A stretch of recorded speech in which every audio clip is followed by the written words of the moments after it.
Tonight, Raw was in Atlanta, and looking at the lineup for tonight's show, I was actually looking forward to it because they had a lot of different things listed for tonight. We had the final two qualifying matches for the Elimination Chamber, which is coming up this weekend. We had the AJ Styles tribute. Didn't know what to expect there, but I was looking forward to that. We have not seen AJ. We have not heard from AJ since he was retired by Gunther at the Royal Rumble. They were advertising Brock Lesnar would be on the show tonight. And whatever you think about Brock Lesnar being back, if you like him being back, if you have no use for him, I was curious to see what the direction would be for him heading into WrestleMania. Who exactly would they be pairing him off with heading into Mania? So I figured we would get a sense of what that match was going to look like. And then they had a few other things that they had advertised. So it was shaping up to be, for a go-home show, before a PLE, a pretty big show. And I'm going to start with the only real redeeming part of this entire show tonight, the best part of the show, which was the conclusion of the show. We had AJ Styles coming out in his home state of Georgia to say goodbye to the fans. And he got to stand in the middle of the ring and give a speech, and his family, his wife, his kids, most of them were in the front row. And he got to say all the things that he wanted to say and lay his vest in the middle of the ring and lay his gloves down on the vest, because the Rumble, he did not leave his gloves in the ring. And that got a lot of people talking and thinking, well, if he was done in the ring, he would have left his gloves laying on the mat. And so what does this mean? But he left them laying in the ring, and he was celebrating, and they put the copyright box on the screen, and I thought, that's it? Seems kind of underwhelming to me. Then at that point, they start sending people out from the back, because we had all throughout the evening different people from AJ's past. The Good Brothers were there. And we had Tama Tonga and Tonga Loa were there. Yes, the great Tonga Loa was on Raw tonight. They had Jeremy Borash and Petey Williams, both of whom now work for WWE. Frankie Kazarian, who works for TNA. We had Abyss. Yes, Chris Park was dressed up as the old monster Abyss for the first time here, ever, on WWE television. And I'm thinking, man, this is going to be something else, right? They're going to send all these people down to the ring. It's like going to be like what they did with Ric Flair all those years ago after WrestleMania when he supposedly retired and then fucked it all up. So they're filtering out on stage, and I'm waiting and I'm thinking, okay, something feels like it's going to happen here. And then the lights go out, we hear the gong, and the Undertaker rides his motorcycle down to the ring. Mr. McCool made his way into the ring.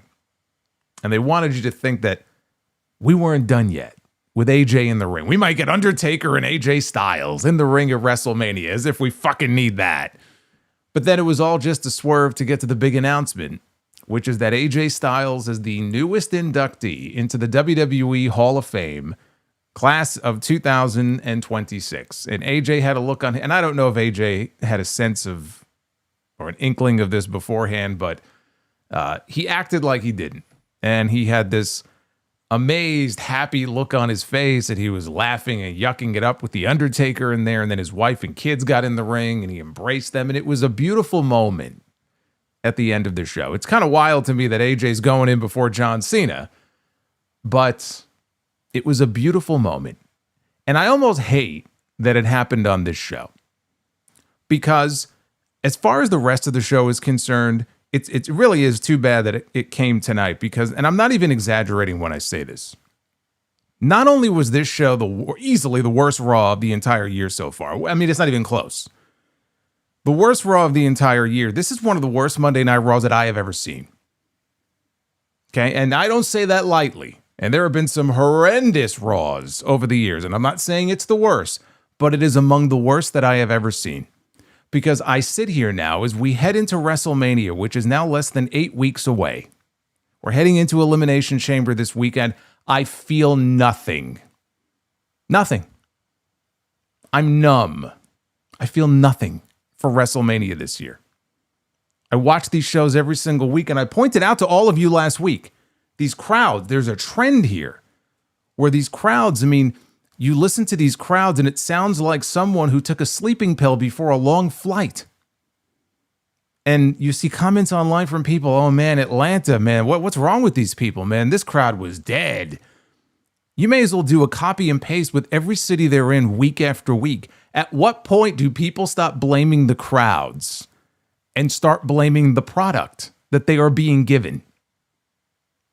I'm not going to sit here and shit on the people of Atlanta, just like I'm not going to shit on the people of Chicago or New York or LA or Detroit or any other city that they bring this show to, because they are sending a message to WWE. They are clearly disinterested in the majority of what they are seeing. Now, they're still buying tickets to these shows. And of course, the question will be the next time they come to town, are they still going to buy tickets to these shows to go sit on their hands? Because if they do, then they have nobody to blame but themselves. But there is a message, a clear message that is being sent here based on the reactions of these people who are sitting in the crowd on these shows. Do you not see this? Do you not understand why after so many of these segments, and I saw it tonight, I was paying attention, I saw it tonight where people are like, man, these people didn't react to anything that happened in that segment. And then 2 segments later, man, this crowd sounds like it's asleep. Yeah, no shit. That's what happens when you get a bad show. And that, to me, those are the worst kinds of shows. Like, I've sat through Raws in the past written by Vince McMahon, right? He probably blew them up and wrote it himself, where there are segments on the show that actually offend me. Like, they're so bad, they're offensive. That's not even what this is. It's just boring. And to me, those are the worst kinds of shows. I almost wish that it was so bad I could laugh at it. Like, oh, it's so bad, it's good. I can't even say that. They're just boring. They're lifeless. Absolutely lifeless. And I'm watching this and I'm waiting for something exciting to happen to get me really pumped up for the Elimination Chamber. And then I realized when the show was over that the best thing on the entire show had absolutely nothing to do with the Elimination Chamber. It was a beautiful tribute. It was a beautiful moment at the end of the night for AJ Styles. It had nothing to do with the show that they are selling on Saturday. When this show was over, I said, I almost don't even believe there is a PLE on Saturday. Like, what are we doing here? Do they not realize, or do they not care? I don't know. Maybe it's a combination of both. Maybe they're just coasting along. Yeah, look at what else happened on this show tonight. We had Brock Lesnar. I mentioned he was being promoted for the show tonight. First appearance since the Royal Rumble. The return of the Beast. He comes out to the ring tonight with Paul Heyman. They flew this man all the way to Atlanta from Saskatchewan for a segment. When I was done watching this, and I'm like, this is what they flew him out there for. You could have saved money on the jet fuel and whatever it cost to actually bring him out there. I can't believe that he was even present, all to announce that he's going to have an open challenge at WrestleMania. And to announce all of the dates that Brock Lesnar is going to be on Raw on the road to WrestleMania so they could sell tickets to those shows. And they could bore those people as well. That was the real reason why Brock Lesnar was on Raw tonight.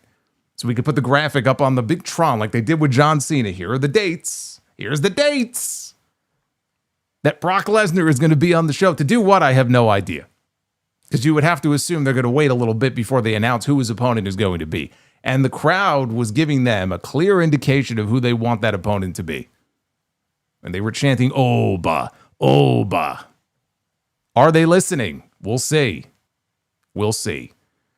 But I wonder what these Brock Lesnar appearances are going to look like on the road to WrestleMania when he shows up and absolutely nothing happens, which is what happened tonight. Absolutely nothing. Like, it could have been an email, right? You've heard that expression. That segment could have been an email.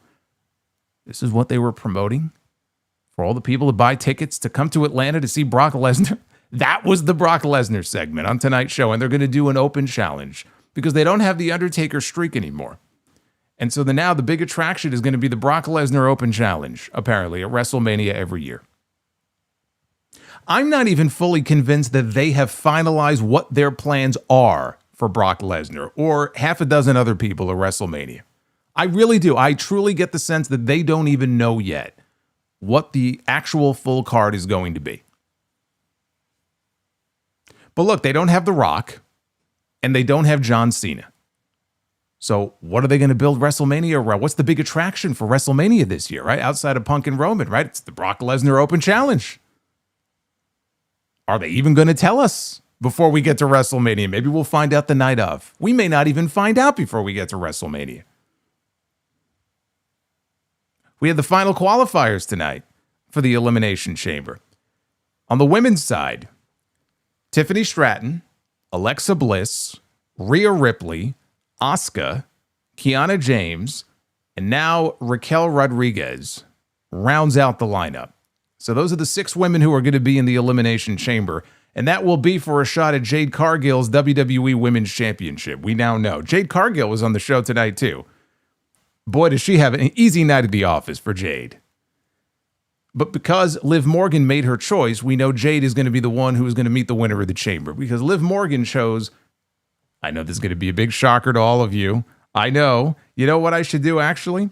Let me see if I have it here.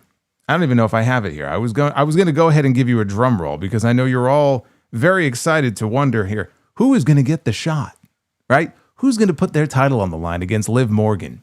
It's going to be Stephanie Vaquer, which we already knew, but they made it official tonight anyway.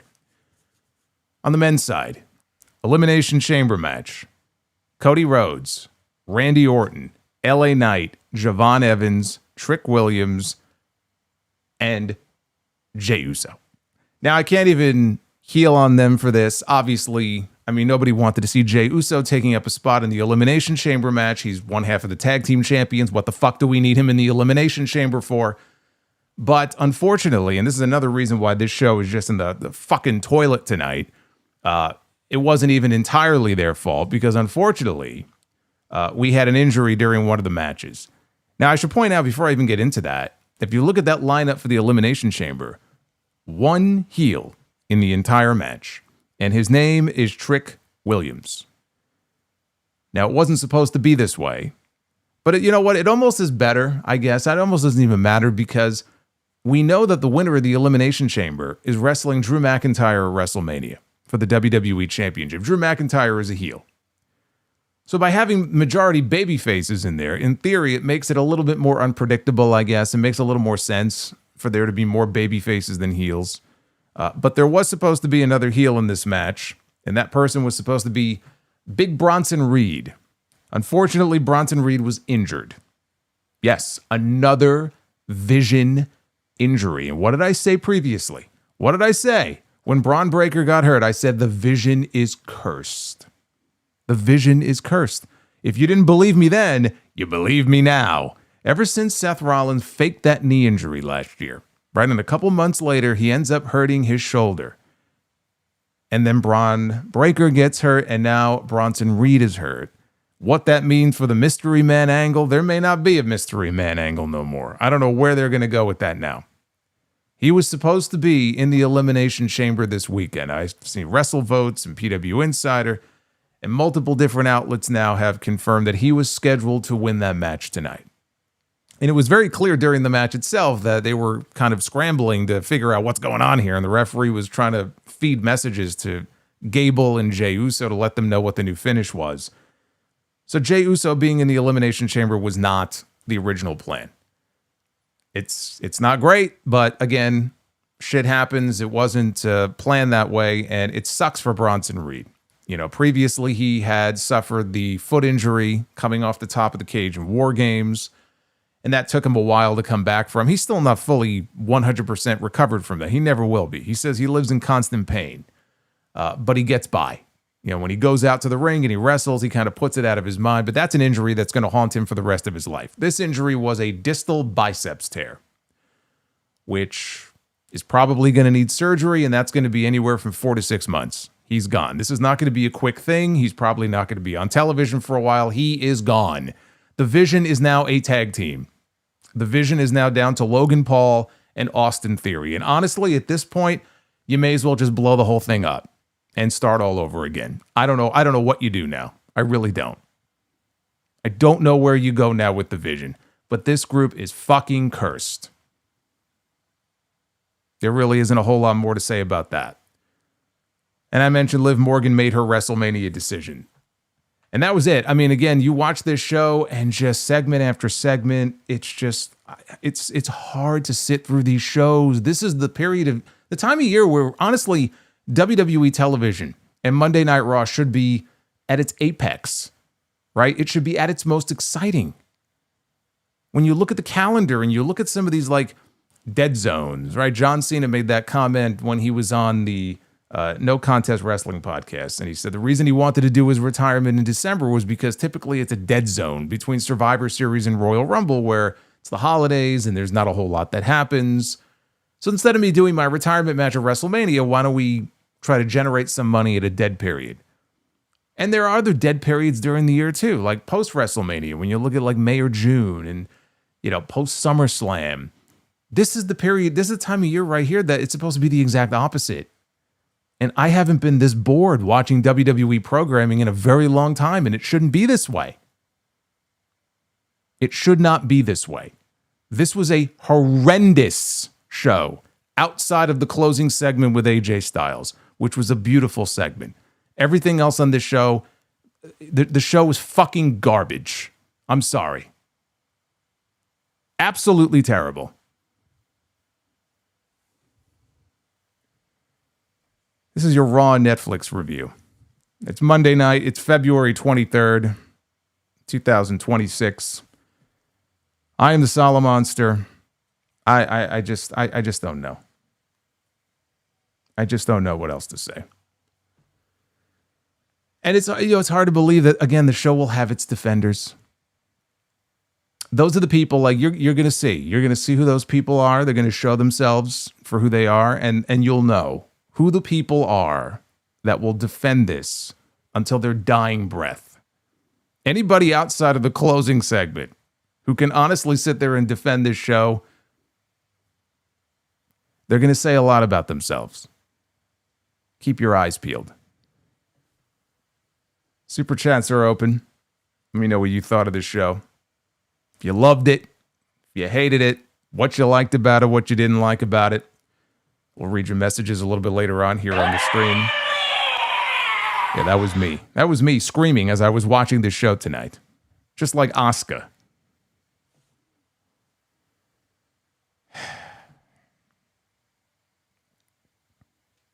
You know, we had a great show yesterday, though. Sound Off episode 952.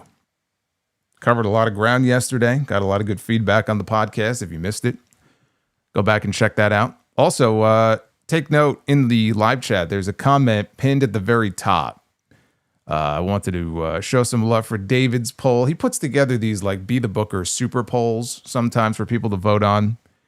So he put together it's actually a 169-man Sound Off Rumble poll. So you got a lot of options there, but go vote in that poll. Voting ends on Wednesday. So shout out to David. Again, it's pinned in the chat if you want to go find it there. Let's spin the wheel here before we get into this debacle of a show here. Let's find out how many likes we need to do our Be the Booker show. Our Be the Booker segment, whatever it is. Whatever, 300. We could do that in our sleep. Which I'm sure a lot of people were doing a lot of during this show tonight. 300 likes. We hit 300 minimum. We will do Be the Booker later on. So get to work on that. All right, let's get into this here. You know, it's funny. It didn't start out badly. It started out with some hope and some promise. It really did. I came into this show. I was genuinely looking forward to this show tonight. Because I'm like, man, they got a lot lined up for this show, including the AJ stuff. This is going to be good, right? This has the potential to be one of the best Raws of the year. Little did I know I was going to get the worst. Instead of the usual start to the show, they did something a little bit different where we had Michael Cole and Corey Graves standing in the ring to welcome us to the show. And they were about to talk. There's a sign for you. Hey, JDFVA, thank you. How appropriate. They were about to talk about AJ Styles. They were interrupted, though, by Gunther, who entered through the crowd, and he sent Michael Cole and Corey Graves back to the announce desk. And he got into the ring, and he called it disgraceful that they were honoring a loser. Says the fans like losers like Bill Goldberg, John Cena, and AJ Styles. Gunther ended their careers, and so tonight would be, or should be, a celebration for him.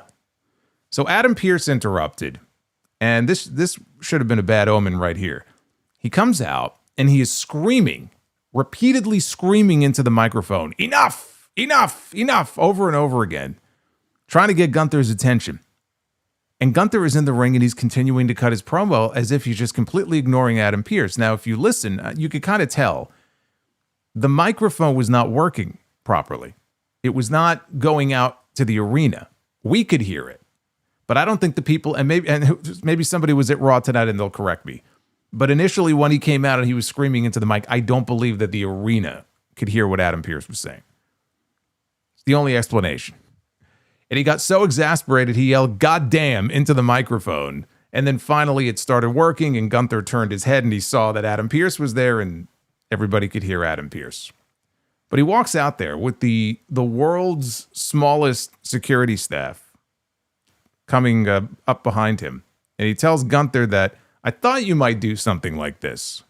Which begs the question, of course, if you thought he might do something like this, why did you allow him into the building in the first place? But I digress. He said that we're here to celebrate the career of AJ Styles. So you're done. Said, get out of the ring, call it a night. And so Gunther said, I'm going to leave because I want to leave. So he gets out of the ring, and they start to escort him down the aisleway. And he's posing, he's got his back turned, and he gets ambushed by Dragon Lee. The cameras then followed as they escorted a very angry Gunther through the gorilla position backstage and into the backstage area until Dragon Lee jumped him again. So they had to drag away Dragon Lee. They dragged away the dragon. And Adam Pearce then looked at Gunther and he asked him, "Are you happy?" Says, "It's not your night." Cody Rhodes then shows up, and he walks up to Gunther, and they stare at each other before Cody makes his way out to the ring. And I'm thinking, okay, I wasn't expecting him to be on the show, but the stars are out tonight, I guess, for AJ Styles. And I did read that a few days ago, that they were flying in people from SmackDown for the AJ tribute to be a part of the show. So Cody now is coming out to the ring. They basically merged like two segments into one here. So he gets in the ring and he says, "I know what you people here in Atlanta want to talk about. You're all here for the phenomenal AJ Styles." But then he was interrupted by Bronson Reed's theme music. And it wasn't just Bronson Reed who came out on stage. It was the entire Vision, or what's left of it. Paul Heyman, Bronson Reed, Logan Paul, and Austin Theory. Boy, it's just the interruptions galore tonight, isn't it? So Heyman tried to speak. They drowned him out with some booze. So Theory took the mic and he said he was ashamed to be from Atlanta. Logan took the mic as they started to walk towards the ring, and he said Cody, like all these people from Atlanta, has no common sense. He said that when Bronson Reed wins tonight and wins the Elimination Chamber and then wins at WrestleMania, the Vision is taking over SmackDown too, and Cody is the first guy out the door. So Cody said he's pretty sure that someone here who would disagree with that. And that brought out the Usos through the crowd. So this was just their way of really bringing out some of the guys that were in the opening match. The Dragon Lee attack on Gunther was fine. I could have done without all of the other nonsense. Looking back at it, this was their way of getting Gunther out of the building, because if he was still there, you would expect him to crash the AJ Styles ceremony. So this was just their way of getting him out of the building. So, he's got no reason to come out later in the show. I thought there was an outside chance that we weren't done yet with AJ and Gunther. I actually thought that there was a way for them to run it back one more time, non-sanctioned, at WrestleMania. I thought there was a chance maybe they were going to do something like that. They were going to use this ceremony tonight as like a way to springboard to a Mania match. I know there were a lot of people who were upset that he didn't retire at Mania. He retired in Saudi at the Rumble instead. But yeah, we didn't see Gunther again for the rest of the night. We had the final qualifier at this point for the men's Elimination Chamber match with Jey Uso, Bronson Reed, and the OG El Grande Americano. Americano Gable, he hit a top rope moonsault to the floor early on, wiping out Jey Uso and Bronson Reed. Later on, he hit a Chaos Theory on Uso, who, after he got dropped, he rolled over towards the ropes, right? So he's laying on like the far side of the ring, close to the ropes. Gable heads up top on the opposite side. And he's got quite the distance to clear here. He's going to go for a diving headbutt. So he dives across the entire length of the ring, and he comes up short. And he basically just crashes and burns headbutt into the canvas. But that's not what was supposed to happen. So, he reaches over and he covers Jey Uso anyway. And the pin gets broken up by Bronson Reed, who gets back into the ring and dives over, right, to break up the pin at the last second. But he made everybody forget about that little botch there when a moment later he muscles up Bronson Reed. A delayed German suplex, a bridging German suplex for a near fall. That is just an insane amount of power from Chad Gable. And that got a reaction from the crowd. One of the few things on this show that got a reaction from the crowd. So they go to commercial. When they come back from commercial, there's this, you could hear it in the announcers' voices. The crowd is dead. They're very quiet. But you could hear it in Cole's voice that something might have happened here. And you don't see Bronson Reed. You just see Jey Uso and El Grande Americano, and they're going at it outside. Reed, we're told, is being checked out at ringside by the doctor. And they show a replay of him when he dove, he got back into the ring and he dove over to break up the pinfall. It didn't really look like anything out of the ordinary. He kind of put his arm out and he broke up the pin. He kind of rolled over them. But as soon as he got back up to his knees, he immediately grabs his right arm, like his right forearm. And he's looking at it like he may have hurt it or tore something or heard a pop, but not good, right? Not good. So he never returned to the match. And you could tell, the referee, Rod Zapata, he was running back and forth between Gable and Jey Uso to deliver messages from the back to both of them. Okay, here's what we're going to do. Here's the new finish of the match, right? You could just tell. And the crowd is just deathly quiet for all of this. So the match came to a bit of a standstill. Jey knocked him off the top rope. He dove off with an Uso splash. Gable got the knees up. Then he got the ankle lock applied. No rope breaks, though, at a triple threat, even though Jay's reaching for the ropes. So he rolled over. He kicked free, or so he thought. Gable held on. He finally rolled out of it. He caught Gable with a super kick. But Gable came back with a rolling capo kick and then a spear. And then he went up top. He hit the big splash. And Jey Uso gets the pin. Jey Uso punches his ticket to Chicago, and he will fill the final spot in the men's Elimination Chamber match, which means that Jey Uso is going to be yeeting his way to Chi-Town, and he's going to be running it back inside the chamber. I can't wait. I can't wait. I've said before, I will say it again, the Vision is cursed. Seth Rollins faked that knee injury in July of last year. In October, he fucked up his shoulder against Cody Rhodes. And then we come to find out that Bronson Reed, or Braun Breaker, I should say, had been working through a hernia for a while. And then trying to overturn the announce desk a few weeks ago, he made it worse to where he needed to go in for emergency surgery for a hiatal hernia, they said. And he had surgery. Now Bronson Reed tears his bicep, a distal biceps tendon tear that will no doubt require surgery, and he will be gone for many, many months. The Vision is now down to Logan Paul and Austin Theory. And I look at this and I say, you can certainly keep those men with Paul Heyman, or Logan Paul at least with Paul Heyman. I think that's fine. As far as a faction, as far as the Vision goes, this is clearly going to wreak havoc on whatever their creative plans were heading into WrestleMania and beyond. Seth Rollins is expected to be back in time for WrestleMania. Bronson Reed won't be. Braun Breaker might be. 50-50, we're not sure, but last we heard, it wasn't looking too good. I don't know where you go from here with the Vision. This is a snake-bitten group.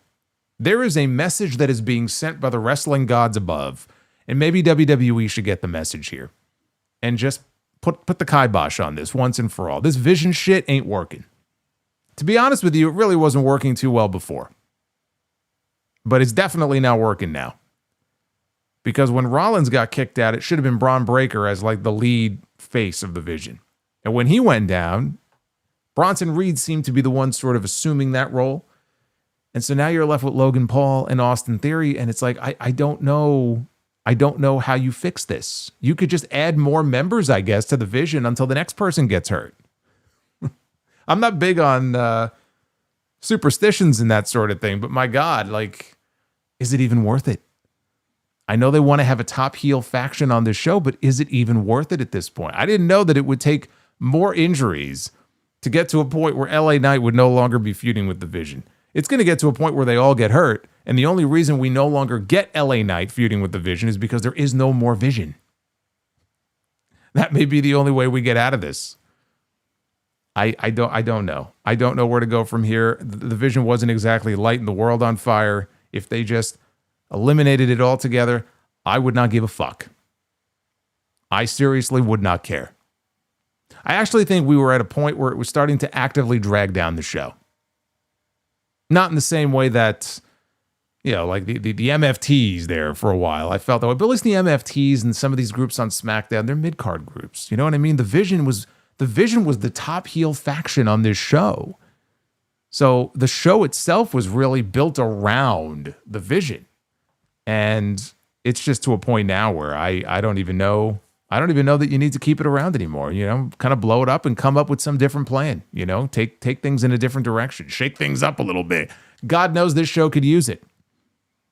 But I feel gutted for Bronson Reed because for him to get hurt, you know, any time of year, but for him to get hurt this close to WrestleMania is doubly shitty for him. That's what happened when he got hurt the last time. He got hurt in November. He missed WrestleMania.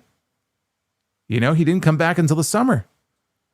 And so here we are again. He's going to miss WrestleMania again. So I feel bad for him, and I wish him all the best. But that kind of injury, you know, we're not looking at a Bronson Reed return for a very long time. Now, in the back, they showed what we were told was the Michael Jordan-owned NASCAR driven by Tyler Reddick, who I guess drove the car in back-to-back NASCAR wins, first in Daytona and then yesterday in Atlanta. The car did some donuts in the parking lot, and then CM Punk popped out of the car, and he looked like he was just happy to be alive. I saw someone mention it looked like he had just come off a roller coaster. That's exactly what it looked like. Like when you go on a roller coaster and you're doing all these dips and like these loops and everything, and you come off and you're like, oh my God, that was unbelievable. Fucking hair is standing up. That was CM Punk. And then Reddick got out of the car with him, with his replica belt, and they headed into the building. At this point, it was time to find out who Liv Morgan had chosen for WrestleMania. We're going to find out who she was going to be challenging for what championship in Las Vegas. But first, an ad break. We got many of those at some inopportune moments here on this show. But anyway, she was out there with Dominic Mysterio, and Dom asked for both champions to come out so that Liv can make her decision face-to-face. And so first up, Stephanie Vaquer. So she made her way out to the ring, and then it was Jade Cargill, whose name he mispronounced. And they even called him out for it on commentary. He mispronounced it the same way that Joe Test does every single week on SmackDown. It is not Jade Cargill, okay, like gargle. It's Jade Cargill. I don't know why this is so hard. I started to go a little crazy. Like when I heard Dom say it, I go, have I been saying it wrong this entire time? And it's Jade Cargill. Is that what it is? Maybe I'm wrong. I don't know. Jade Cargill. It's like one of the easiest names to remember on the roster. So Liv Morgan wanted to get something off her chest before she made her decision. And she looked at Stephanie and she told her, look, your words last week caught me by surprise. I wasn't used to being so vulnerable. She thought about what Stephanie said all week. She said Vaquer was right. She didn't realize how selfish she had been or how privileged she really was. You could see where this was going. She didn't know how much Stephanie's story or know much about her story, that she had to scratch and claw for 10 years just to get to WWE. Too much Listerine? Yeah. Jade Gar. Oh, man. Hey, Richie, what's going on? Richie said Richie was more excited for this stream than he was for Raw tonight. I don't blame you. After watching this show tonight, I don't blame you at all. But she said that, look, I have to apologize to you. She apologized for judging her, and she knew Stephanie was the champion that she was because of all that she had to go through. But now it was time for her to focus on her own story. So she turned to Jade, I almost said it the wrong way. She turned to Jade Cargill. So they wanted to swerve you here. They wanted to make you think she was going to pick Jade. But then all of a sudden she turned, she had the microphone in her hand, and she bashed her right in the head with it. And Stephanie took this great, like, dead tree bump where she just fell backward, the slow fall backwards down to the mat. And Jade smiled, and she left. That was it. Easy night at the office for Jade Cargill. So Morgan hammered away at Stephanie. She hit a code breaker and an oblivion, and the crowd was absolutely dead for all of this. Nobody cared. As far as the segment itself, not much of one. We all knew she was going to pick Stephanie. I mean, realistically, Jade Cargill and Liv Morgan was never going to be the match for WrestleMania. Yeah, there are situations where you might be able to get some drama out of it because realistically, this person could pick either champion, and so you could kind of milk it. And in this case, there was nothing to be milked. You know, there was no cow. There was no cow. You're not going to pull the udders. There's no milk. It's dry. It's a dry cow. Okay, there's no milk. We knew where this was going. So we have the match we expected. Liv Morgan against Stephanie Vaquer for the Women's World Championship at WrestleMania. Now, Byron Saxton was about to interview Javon Evans backstage. He was all excited. He's always in a happy, jovial mood. But he was greeted by the rapper Offshoot. So New Day and Grayson Waller, they interrupt the segment. Xavier Woods, who has his arm in a sling, yes, the shoulder demon, not done yet with the WWE roster. He suffered a shoulder injury back in January. I believe he's rehabbing it. So that is a legitimate injury that Xavier Woods has. But he was offended that they weren't honoring him because they were in his hometown. So they're honoring AJ Styles. They should be honoring me. And New Day also wondered why Offshoot, or Offset. Why do I keep calling him Offshoot? Offset. Right, that's his name. Offset.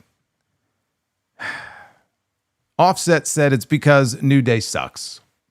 So Evans challenged them to a fight. Woods reminded him, hey, I'm injured.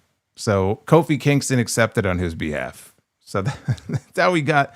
Leave me the fuck alone, okay? I don't give a fuck about this show. This show sucks, okay? This fucking show sucks. Leave me alone. Them and their fucking celebrities. They had all kinds of celebrities and influencers and musicians in attendance tonight. Boy, they like sucking their own dick every single week. If I tell you how much time on this show was eaten up just showing all the different people in the fucking crowd. 2 Chainz was there. I know that. I know he was there. You fucking break with this.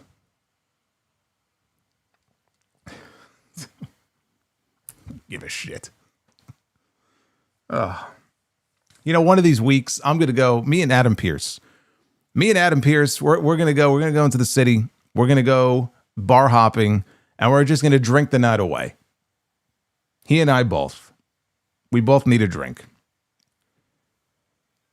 So backstage, we had Michin was there. Tama Tonga was there. Tonga Loa was there. They were greeted by Carl Anderson and Luke Gallows. We got a little Bullet Club reunion backstage. They're all here to celebrate AJ Styles. Yes, Bow Wow was there. Little Yachty was there. Oh, there was more, though. They had like 2 or 3 other names. They threw them all on screen at the same time. I can't even remember who they all were. Oh, my God. Jermaine Dupri. Yeah, I mean, he was one of them too, I think. I don't know. Jermaine Dupri, what's the difference? We had Maxxine Dupri. Oh my God, what a fucking transition that was. We had Maxxine Dupri. I told you. I'm going to have more fun on this stream than I will watching Raw. We had Maxxine Dupri. She was up next against Nattie. They've been feuding for weeks. And what have I been saying? How are you going to get Natalya's new gimmick over when she never fucking wins? It's hard to buy into her as a badass or anything other than what she's always been, which on this show, unfortunately, is an afterthought, unless you start giving her some wins. So I got some good news for you. I got some good news for all of you. The good news is Nattie finally won a match. She did. She finally won a match here on this show. The bad news is it was fucking terrible. And it was over in about 90 seconds. But what they did here, it got booed out of the building. It was so bad. So they start fighting outside the ring. Okay, that's how this match starts. They're fighting outside the ring. Nattie boots Maxxine into the ring post. It's not even the ring post. They have that fucking casing around the ring post. You know, back in the day, if you threw somebody into the ring post, it fucking hurt because it was like the steel post. Now they got their LED thing or the plastic LED shit around it. But she boots her into the ring post casing. And the bump that she took into it, like, we see this every single week. This was nothing out of the ordinary. And actually on this one, she barely even touched the damn thing. But she sold it like she was dead. She collapses face down on the floor like a cartoon character. And she's laying there and she's not moving. And so Nattie decides to pounce on her. And the referee is trying to pull Nattie off and she starts attacking her wildly again. And finally the referee calls the match off and they announce Nattie is the winner. 90 seconds this went. And the people booed because, again, we're supposed to buy into Nattie as this killer, right? They give her 90 seconds on the show. So she got to win. She got to win. But they do it in the most horrendous way possible. This was supposed to be like some vicious attack. It looked completely ridiculous because the bump that she took it just looked so weak and so silly that to me, I think that's part of the reason why people were booing. They were like, you're going to end the match because of that? It didn't come off well at all. And the entire segment was an afterthought because they quickly moved on. It was 90 seconds and that was it. Goodbye. So I don't think I'm being premature in saying this.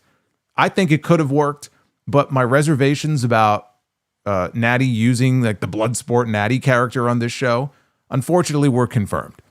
And this is exactly why I did not want to see it on WWE television, because I did not have faith in them to execute it in the right way. It has been an utter failure. It has been an abject failure so far. And she's been doing it for a month and a half, 2 months, whatever it's been. It's over. It's dead. It's done. They have no idea what they're doing. And it's clearly not a priority for them. They're never going to put any real juice into it and try to make it something. And maybe it works, maybe it doesn't. You know, she's been there for so long. I feel like the fans kind of have an impression of her and they've seen her wrestle everybody there is to wrestle. And there's so many other women on the roster now. It may never work. But they clearly are not going to put the effort into it. They're going to half-ass it. So fuck it. Just don't even bother doing it. Because this is just a failure so far. And it's not going to do anything to help get Maxxine Dupri any more over than she already was. Fail. We go backstage.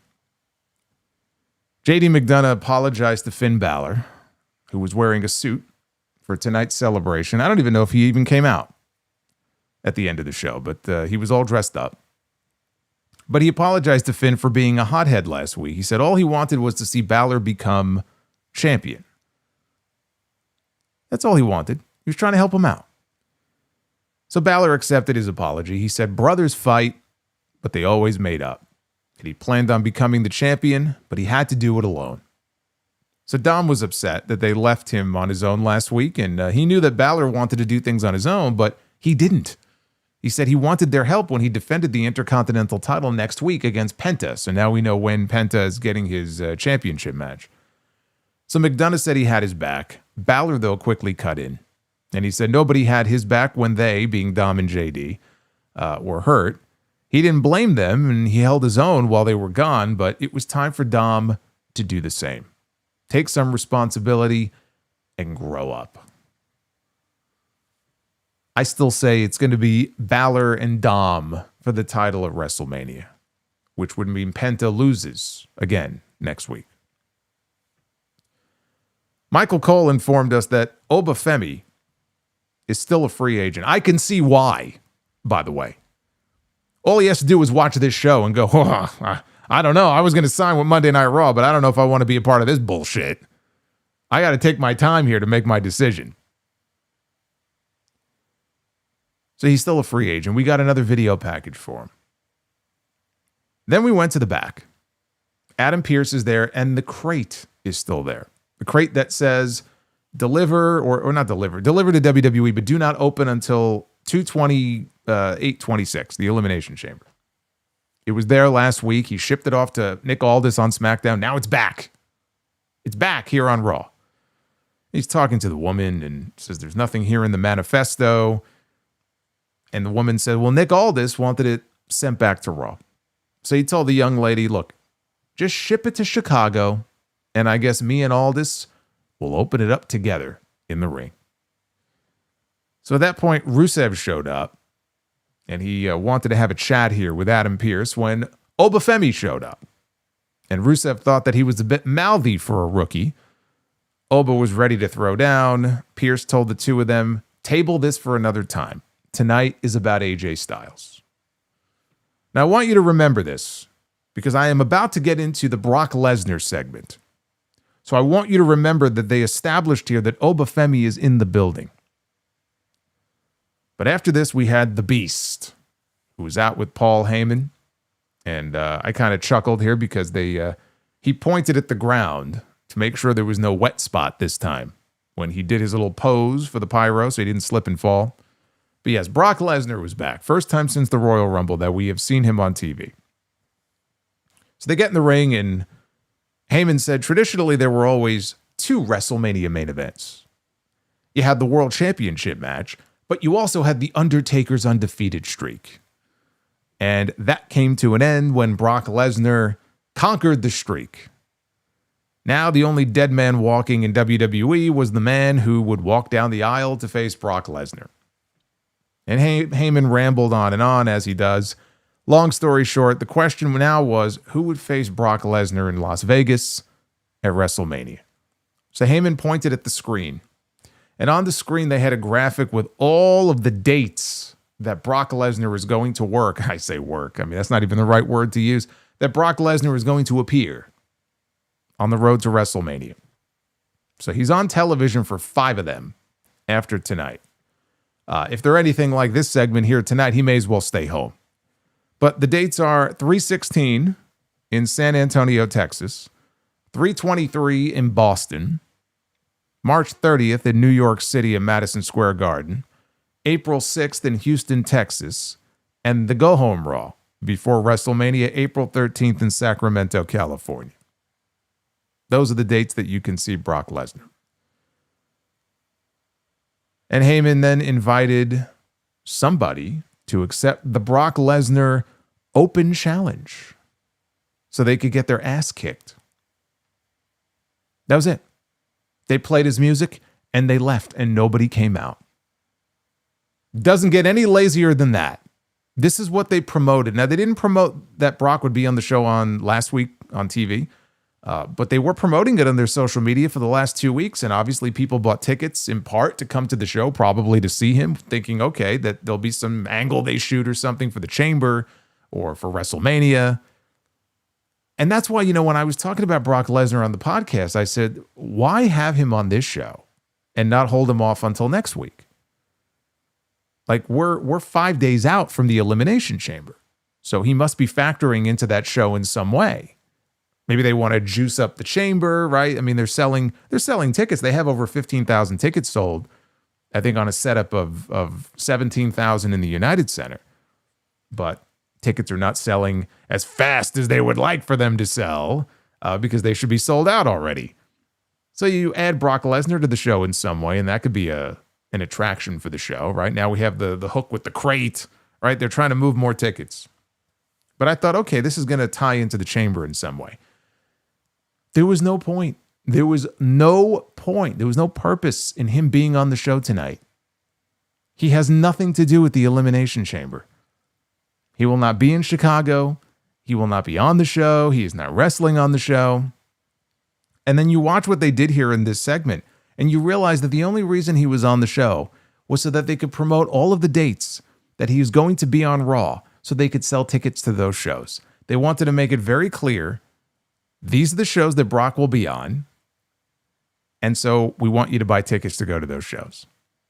But after what they did with him tonight, why would anybody want to buy a ticket, especially at the ticket prices that they are charging these days, to come to Raw to see Brock Lesnar when they saw him on the show tonight do absolutely fuck all? He did nothing. He did absolutely nothing. And we don't know if someone's going to accept the open challenge in advance of WrestleMania or what. I mean, he's got 5 appearances. He's got to interact with somebody, right? Something's going to happen, you would think. But like, who in their right mind would see what they did with this man on this show tonight and say, oh my God, I better buy a ticket to go see him do the exact same fucking thing in New York City or in Sacramento, wherever the hell he's going to be. Like, what a great advertisement for future Brock Lesnar appearances here. But here's my biggest like, I couldn't believe this. I could not believe this.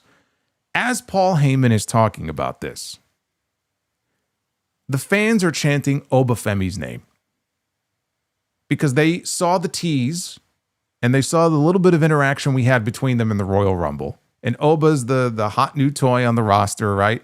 Big scary dude. Naturally, that's the match people would want to see. WrestleMania should be about like the Battle of the Titans, the best possible matches that you could put together, right? Brock Lesnar and Obafemi. So of course they're going to chant for Oba. They just showed you in the previous segment, right before this, that Obafemi was in the building. He was there. He was there live in person. And they have Paul Heyman out there in the segment.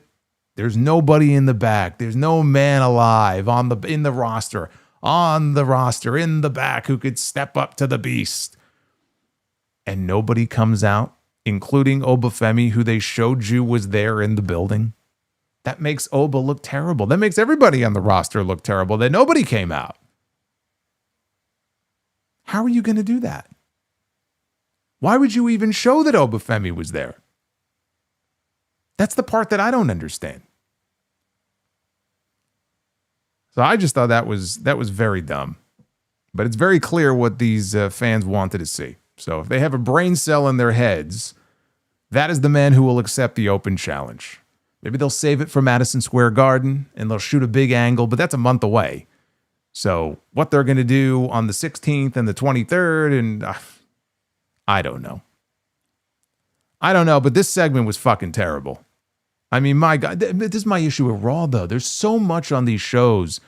It's just do nothing. Think of the people who were on this show tonight, Jade Cargill, Brock Lesnar, who show up and do nothing. Nothing. Where is the fun? Where are the interactions at least? I mean, he's not going to wrestle, fine, but like nothing. They do the bare minimum so they can promote the next appearance to squeeze you for that dollar, whatever they can get out of you for a ticket so that the next time he comes to the show, he can do nothing also.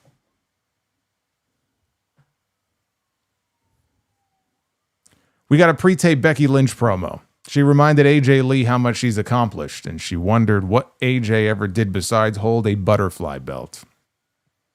After that, we got a clip of Royce Keys. Remember him? I forgive you if you forgot who he was at this point. Made his debut in the Royal Rumble. The former powerhouse Hobbs hasn't been seen since. But they showed a clip of him on Stephanie McMahon's podcast, and he shared a very emotional story talking about his brother, who I think they said was a drug dealer, but sacrificed his life for him. I think he got shot and killed. So it was a very powerful, very emotional story, and they showed that clip from the show. So I guess instead of vignettes, their idea of trying to get this man over and talk about his background is in the form of small clips from Stephanie McMahon's podcast. So instead of vignettes, we get these instead. Or I should say Steph McMahon. I'm sorry. I have to get it right. That's the name she's going by now. She's not Stephanie anymore. That's the name of her show. What's Your Story with Steph McMahon? So it's Steph. Well, I guess we'll wait and see. When Royce Keys pops up again, clearly no plans for him at WrestleMania this year. But we'll see when he actually pops up on TV, which brand he ends up on. I still say if Obafemi is going to Raw, then he should be going to SmackDown, because SmackDown could use some heels. Although, I don't know. I mean, you show stories like that. How are you going to debut the guy as a heel? How are you going to debut him as a heel? You're showing him on television crying over a family member who died, trying to protect him. It's a very emotional story. It makes you want to root for the guy and see him succeed. I can't look at Royce Keys now and want to boo the man. But I'm telling you, SmackDown needs heels. They can't just rely on Drew McIntyre. I think Randy Orton may be going heel soon, but he's not there yet. So they need heels. Royce Keys could be that guy, but not if you keep showing clips like this. Now, after this, we had Javon Evans with Offset. I got it right. Against Kofi Kingston. Kingston held control through a commercial break until Evans came back and attempted a high moonsault. I mean, he got some height on this moonsault. So much so, Kofi dodged it on the way down. And when Javon came down, he landed on his feet, but he sold it like he injured his leg, like he hurt his knee, because he came down from such a high altitude. And Kofi followed with an SOS for a 2 count.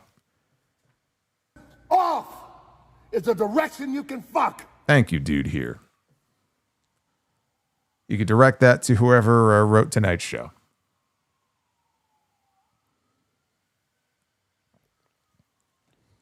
It's Offshoot. Now, should I call him Offshoot? We have officially renamed him. All right, well, he's Offshoot from now on. He's an offshoot of someone else, I guess. Evans sent Kofi out of the ring, though, and hit a leaping dive out over the top rope, so he was fine. Grayson Waller was out there in his corner, in Kofi's corner, so he punched Evans with the referee distracted.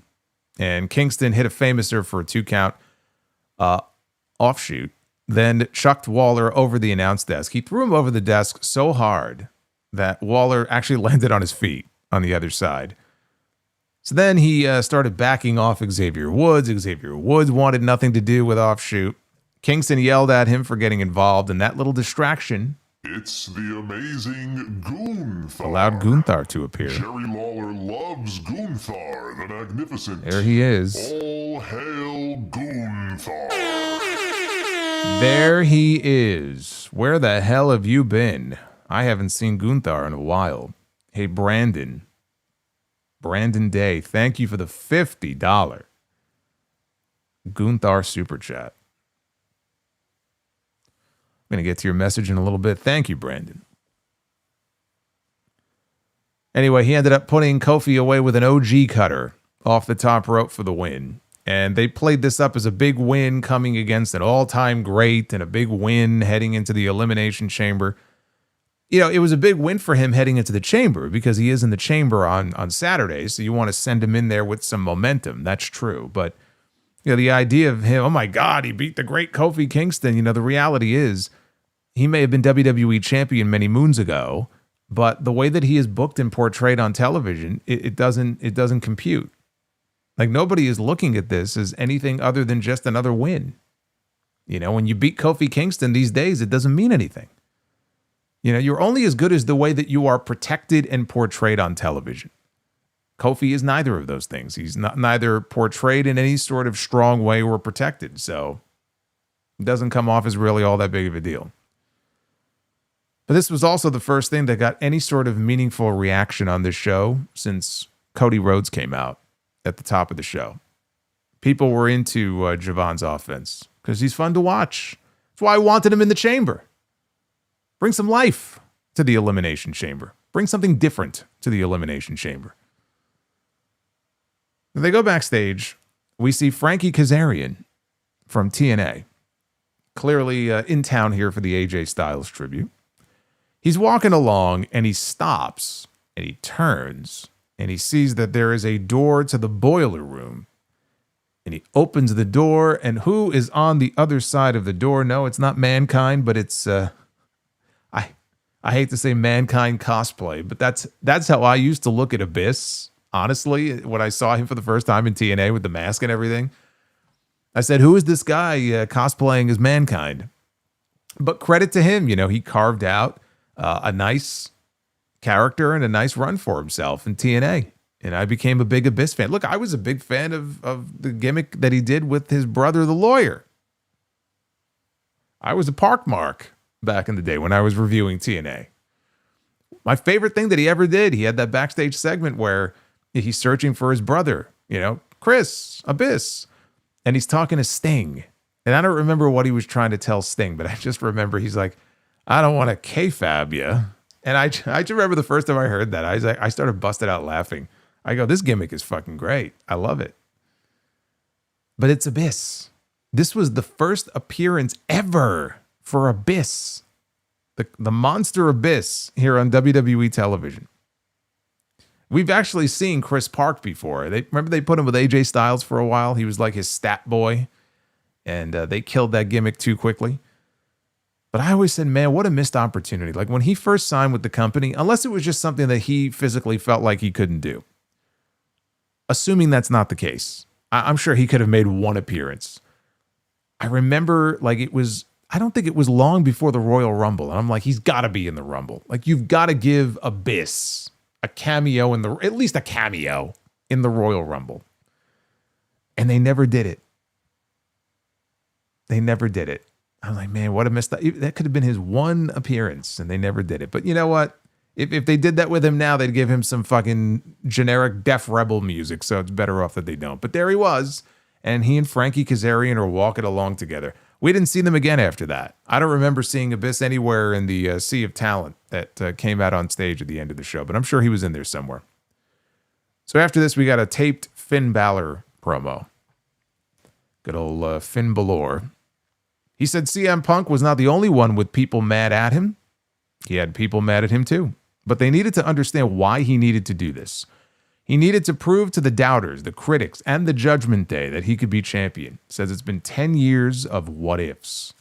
You can learn a lot from a win, but you can learn a lot more from a defeat.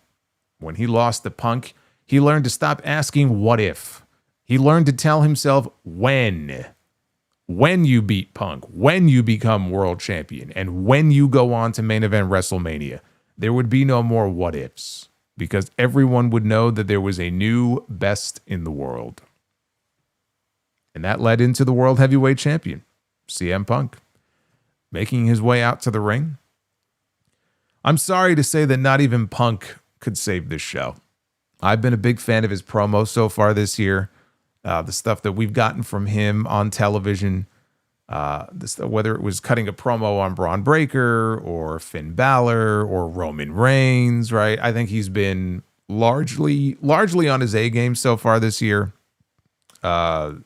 He didn't do anything wrong here, but the problem is he didn't really have a whole lot to say. There wasn't really a whole lot to this promo here, so this wasn't it. Punk says he's here to celebrate AJ Styles, first and foremost. And so instead of the fans chanting for him, I think you should all chant for AJ Styles. And so they do. Punk wants to save as much time as he can tonight for AJ, but he needs to address a few things. He says it's great to be alive on a Monday. Is it great to be alive on a Monday night or what? This is not the night to be asking that when everybody was dead.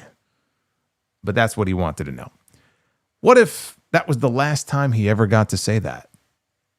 Said Finn Bálor jumped him in Toronto and ruined his last match with AJ Styles. If he didn't, he wouldn't be getting a title shot. Punk's giving people title shots because he is the fighting champion that they deserve. He mentioned Harley Race. He mentioned Terry Funk.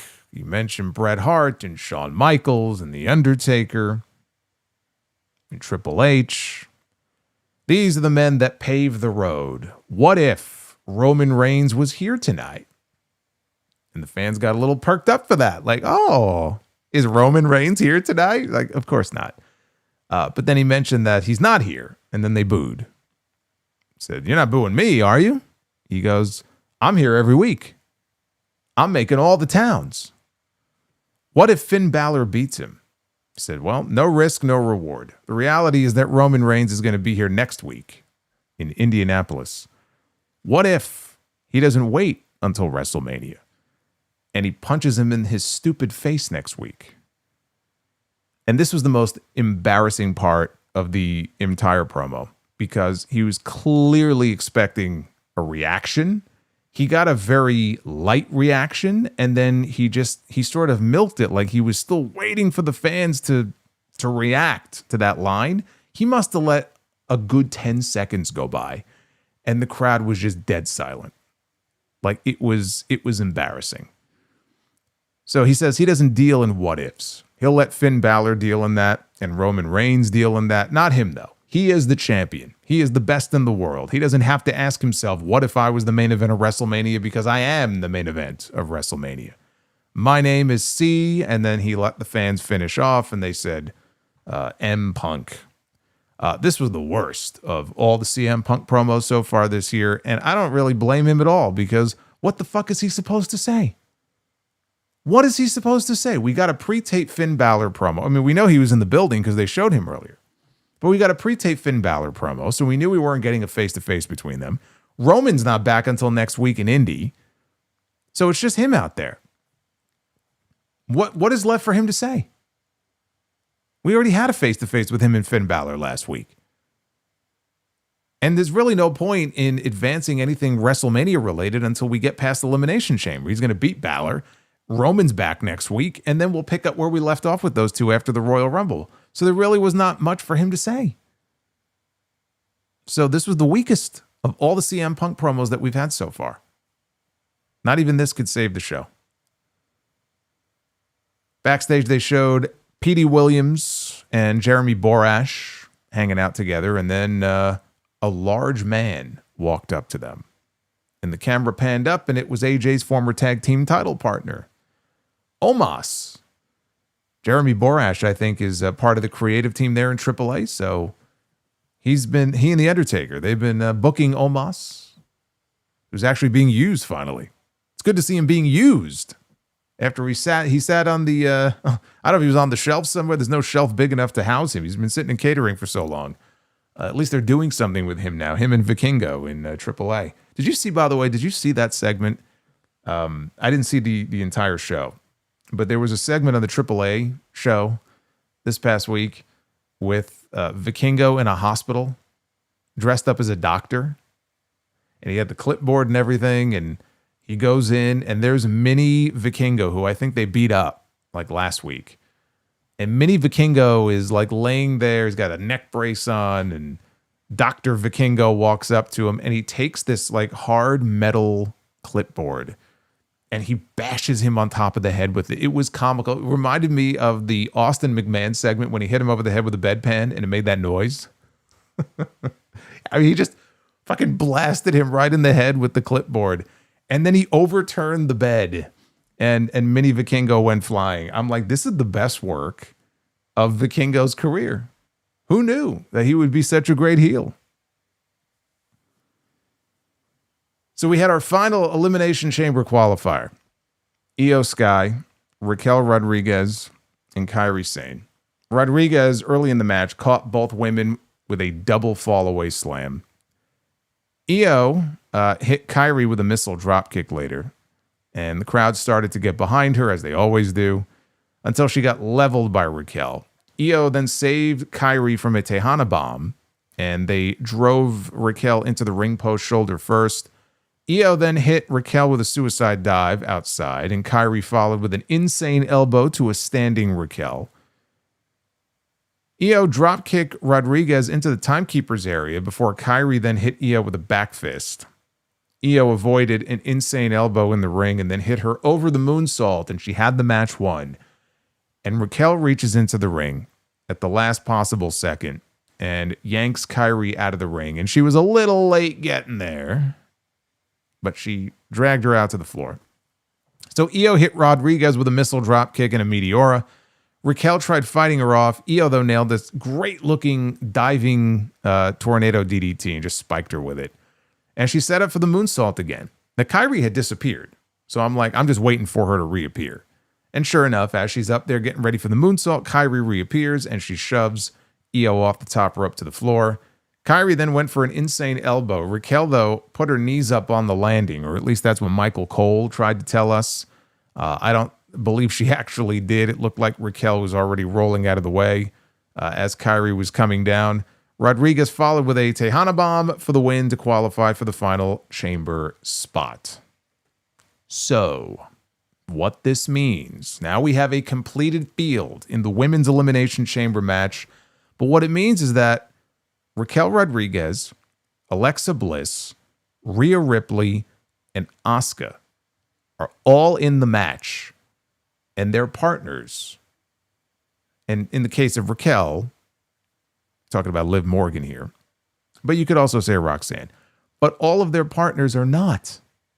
So you have eliminated the potential for drama between at least some of the different tag team partners in this match. None of them advanced. I don't know why you would do that, especially when it comes to Rhea and Io and Charlotte and Alexa. I don't know why you would take away the potential added drama by having none of the tag team partners advance into this match. I think that's kind of wild to me, honestly. But by default, this was the best thing on the entire show in ring-wise. And even still, the match was nothing special. But by default, it was the best thing on the entire show. Now, next week on Raw in Indianapolis here, before we get to the main event segment, next week on Raw in Indianapolis, Dominic is defending the Intercontinental title against Penta. Gunther is wrestling Dragon Lee. And Roman Reigns will return. I don't know what number return we're up to for Roman, but we're getting up there. We're getting pretty high up there. I should also point out that Kathy Kelly was interviewing Jade Cargill, who did nothing earlier in the show. She was interviewing Jade Cargill during the commercial break, and Jade was cut off in mid-sentence as the show came back. So, poor Jade. Then it was time for a tribute to AJ Styles, the only thing worth a fuck on this entire show. And first, though, they gave us a music video set to Creed. I wasn't expecting that. It's been a while since I've heard Creed here on WWE television, but it was to the song Higher. And it included highlights not just from AJ's WWE run and some still photo shots from Japan, but they had footage from his TNA run as well. So this is a very nice video. After the video, AJ made his way out to the ring. I don't know if you noticed, as he was coming around out of the gorilla position and coming out, he bumped into the, not the first time this has happened, where he bumped into a part of the stage and he cut himself. I think he cut himself open at WrestleMania one year doing that. I want to say it was WrestleMania 38 because I remember that was in Dallas. And I think they had that as part of the set. It was like a star. And I think he cut his cheek, right, as he was coming out to the, I want to say it was that WrestleMania. So, yeah, he bumped into it. He was okay, though. He didn't bust himself open this time. He made his way out to the ring, and he got a nice ovation. It was nothing overwhelming, but he got a nice ovation. He said he was going to wear a suit, but the last time he wore a suit, he beat the hell out of Cody Rhodes, so he thought better of it. That's right, that was his Mark Henry moment, when he made us think it was over for him, but then it wasn't. He said he's grateful to be here in Atlanta because he grew up right down the road in Gainesville, and he's incredibly thankful for this night to get a tribute like this. Not everybody gets to have a tribute like this. At his core, though, he's still that kid who grew up in Gainesville, and he loves pro wrestling. He's wrestled at the fairgrounds in TNA, at the Tokyo Dome, and under the bright lights at WrestleMania. And he's wrestled some OGs. He mentioned Daniels, Joe, and Frankie Kazarian in TNA. That's Christopher Daniels and Samoa Joe to you. And then he left TNA and he went to Japan and he met some good brothers over there. He said Gallows and Anderson showed him what it's like to have fun in pro wrestling. He's done almost everything. But the one thing he hasn't done is be a full-time father. And they showed his wife and kids in the front row. He said his son was sick at home with the flu, so he couldn't be there. Said you miss birthdays, you miss anniversaries, games. He's missed it all. And that's tough. And his flex should be, hey, look at all the world championships that I've won all over the world. But his biggest flex is having the best wife in the world. And if you watch the interview that he did with Steph McMahon, got to get it right, it's very clear from listening to him that he is very much in love with his wife. Like he did nothing but just praise her and talk about how great she is. And he was actually, in that interview, at one point, he was talking about how, like, at this point, like in his life, it's not about the kids. Like, it's about her. It's about the two of them having time now for each other. It's not about the kids. So AJ very much loves his wife. But we already knew that. But he said that you never slowed me down. Said that you never told me to stop. You held the family together, even though I watched them grow up on FaceTime. You're the one, he said. I love you. And he knows things may not have them or may not have gone the way that everybody wanted them to against Gunther at the Royal Rumble. He goes, it's not the way that I thought it should have went. But it was kind of poetic. Said not too many people get to finish where they started. His debut was at the Royal Rumble in 2016. Said that his last match was at the Royal Rumble in 2026. He knows there were questions about him not leaving his gloves in the ring in Saudi. So at this point, he took off his vest and he laid it down on the mat.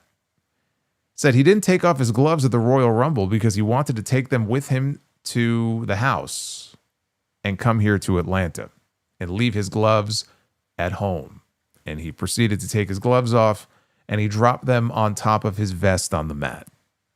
Says, from the bottom of my heart, I would have been nothing without you. Thank you for your love, and I love you right back.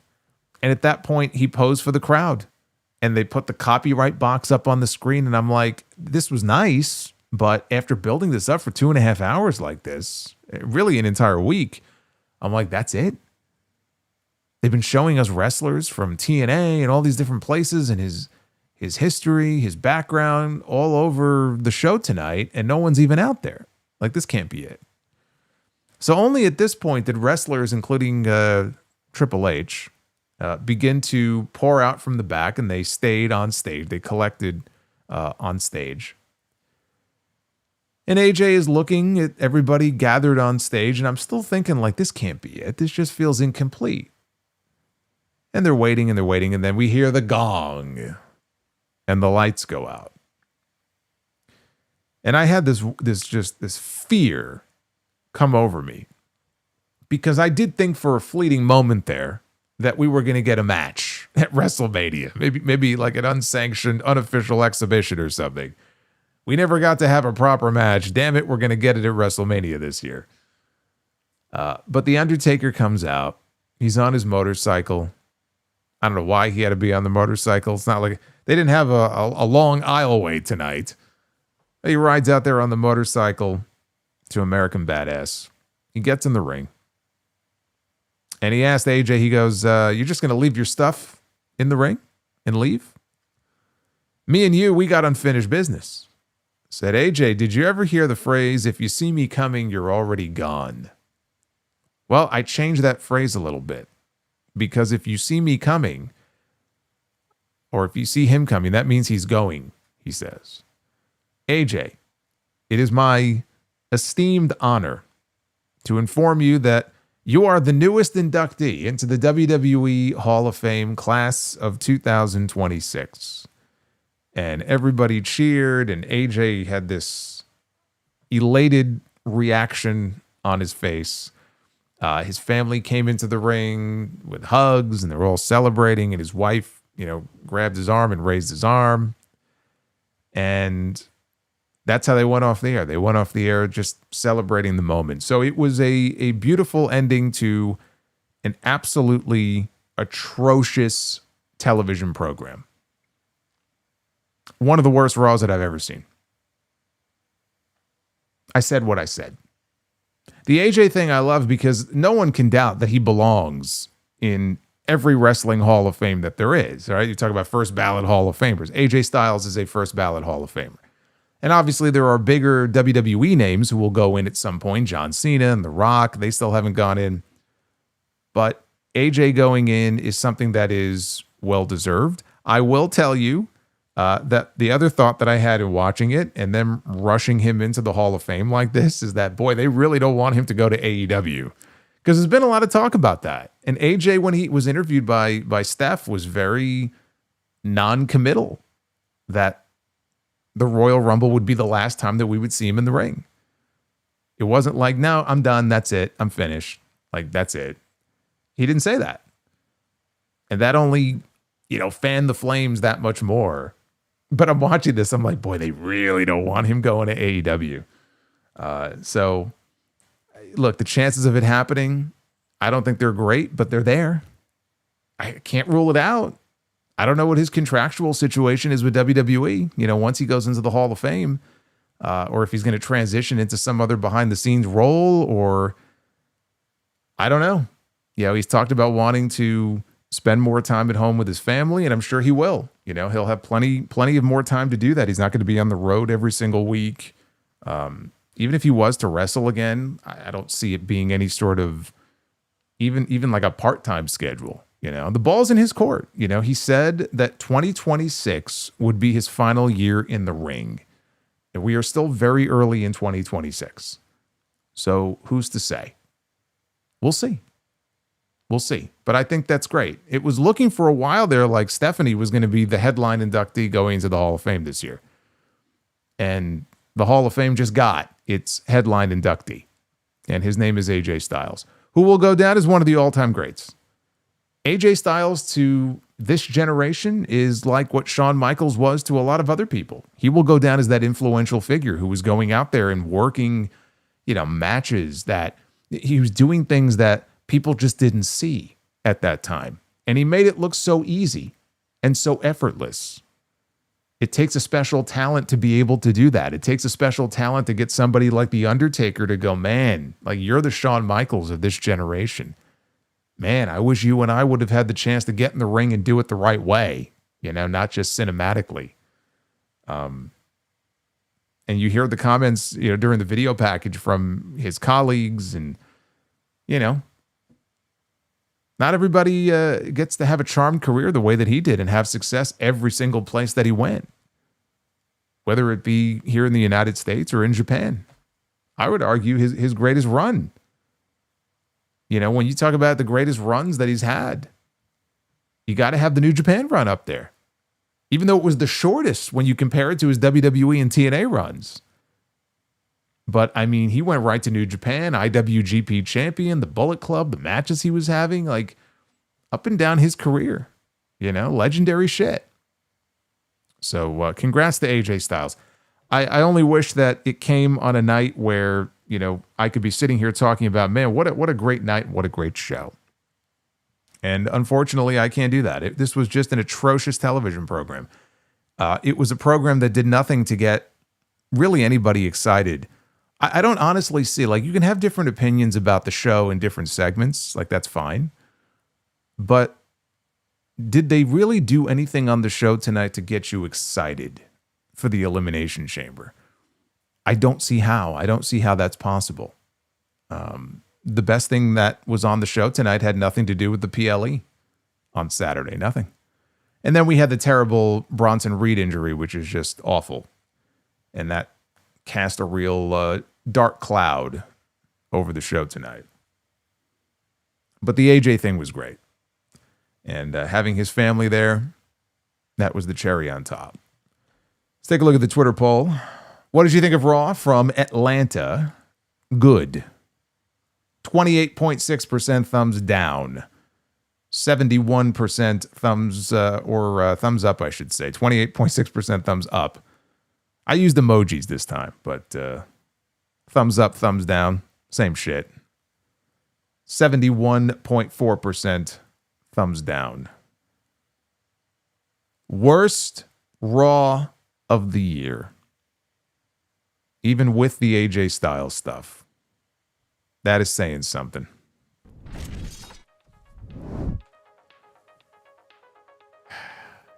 Terrible. Who mentioned GOAT? Was it Issa? Issa mentioned GOAT. There are people who would look at AJ and call him that. There are people who grew up on AJ Styles, and to him, He's the GOAT. Just like people who grew up watching Shawn Michaels or Ric Flair, or Hogan, people have different opinions. It's all very subjective, but to a generation of fans, yes. Yes, he was. He made it look easy. Hi. Everyone say hello. Say hello to Issa.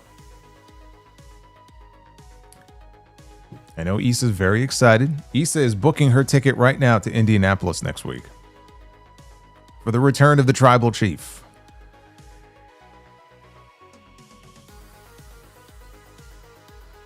She said, no blizzard is going to stop me from flying to see the Tribal Chief.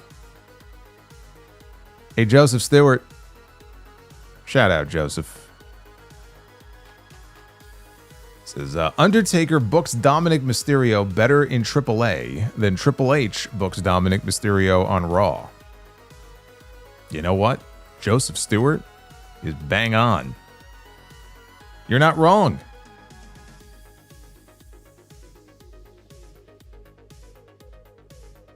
And I have not seen the movie Shampoo from 1975.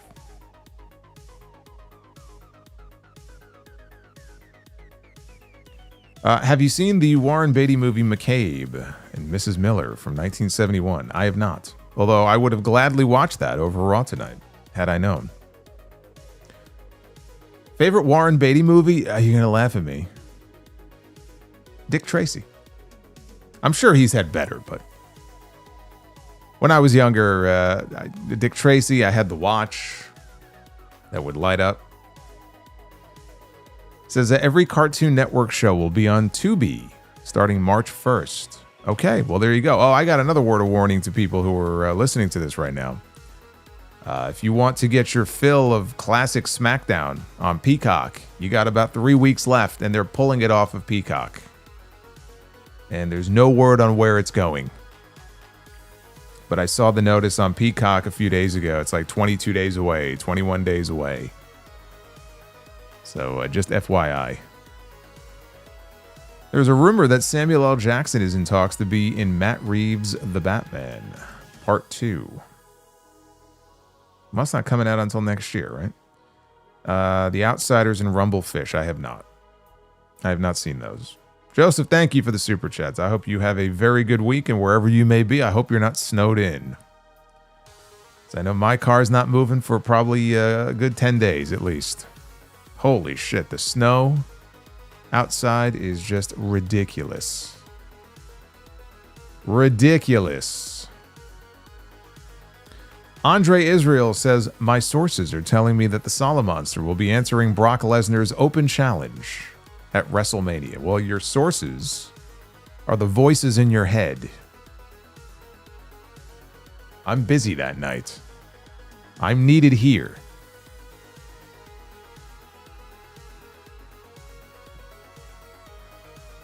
Broly says, how is SmackDown the better show this year? I mean, that just says it all, doesn't it? Doesn't it say, like, Road Dogg wins by default? How sad is that? How sad is that SmackDown is once again better than Raw, and SmackDown isn't exactly any great shakes either. But I can't argue with you.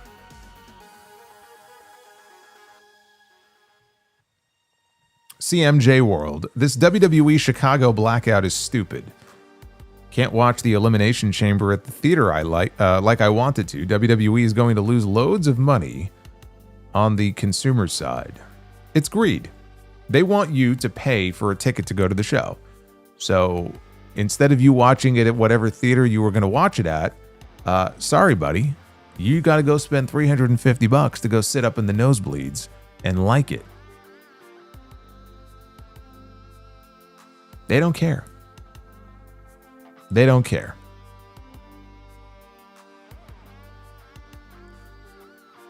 We got a $4.99 super chat here from Phil. Hi, Solo.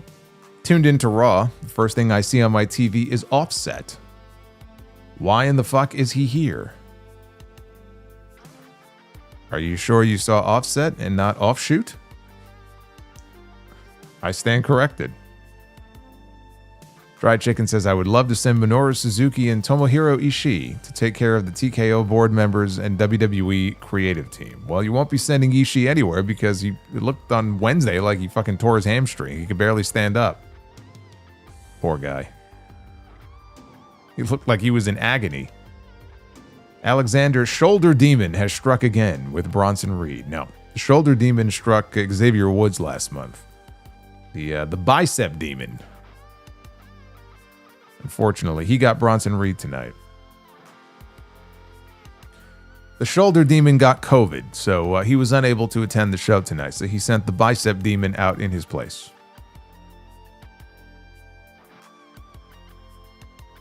MacTub, why was Rock better than Austin? Outside WWE, even in the Attitude Era. I mean, what do you mean by better? He had more success in Hollywood because he's a better actor. You know, he's just more dynamic and more charismatic. It lent itself better for him to have more success outside the company. Better overall performer all time, Roman or Punk? Punk. Punk's just more interesting. You know, better promo, just a more interesting overall character, especially when he was, you know, playing that anti-authority role. Just comes down to overall interest. Electric Feel, just brutal that they let this awful show get in the way of the commercials. I know, right? I mean, you would think they would have more respect for the commercials. I don't think they had enough time for the commercials. There's a new commercial, by the way, for... Oh, is it H&R Block? I don't know what it is. It's some tax commercial. And they have Penta, Stephanie Vicaire, and LA Knight, who was not on the show tonight, by the way. Actually, I think he was there for the AJ tribute, but he didn't have another segment on the show. But yeah, they're in this tax commercial. Super Pony, this show is in absolute shambles right now. SmackDown isn't much better. These may not be the dark days for some, but boy, it sure is for me. TurboTax, that's what it is. Thank you. Yeah, I mean, the show, I don't know what else to say. I don't know how many times I could say it. I mean, this show was fucking garbage tonight. I'm sorry. Like, I'm sorry. There is no excuse for this. There is no reason for these shows to be this bad and this uninteresting. I hope every crowd continues to sit on their hands every single week until they shake things up. Prince Vegeta, Higher by Creed, Human fucking Clay. Congrats, AJ. He should headline, but I know it's going to be Stephanie. It better not be. It should be AJ Styles. Stephanie McMahon headlining over AJ Styles. It'll be a dark day. Super Pony, well-deserved send-off for AJ. He deserved it. Happy they did that for him. Just wish Cena would have been the one to tell him about the induction. Well, I would imagine that Cena was just busy. Maybe they tried to get him and he just, you know, he was busy. I'm sure he would have loved to have been there. I mean, he thinks the world of AJ. Every time he talks about AJ, he just, you know, talks about him in glowing terms. Barry MK. Brock doing a open chat. Oh my God. Oh my God. Brock doing an open challenge. And nobody coming out made everyone look so bad. I told you, it made Oba look really bad because he was right there in the previous segment. He should have been dancing his way down to the ring. He want an open challenge. I'm here for a fight. Who will induct AJ? It's a good question. Actually, I could see John Cena. I could see John Cena inducting AJ. But if not Cena, then who? Who inducts AJ? That's not the kind of open challenge I want Brock Lesnar to have at WrestleMania, for the record. It's the last thing we need.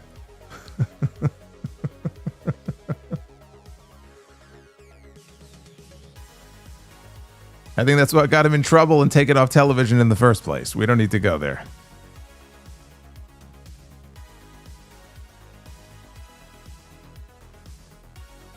Dry Chicken says TKO board members say this show is absolutely wonderful, fantastic, and beautiful.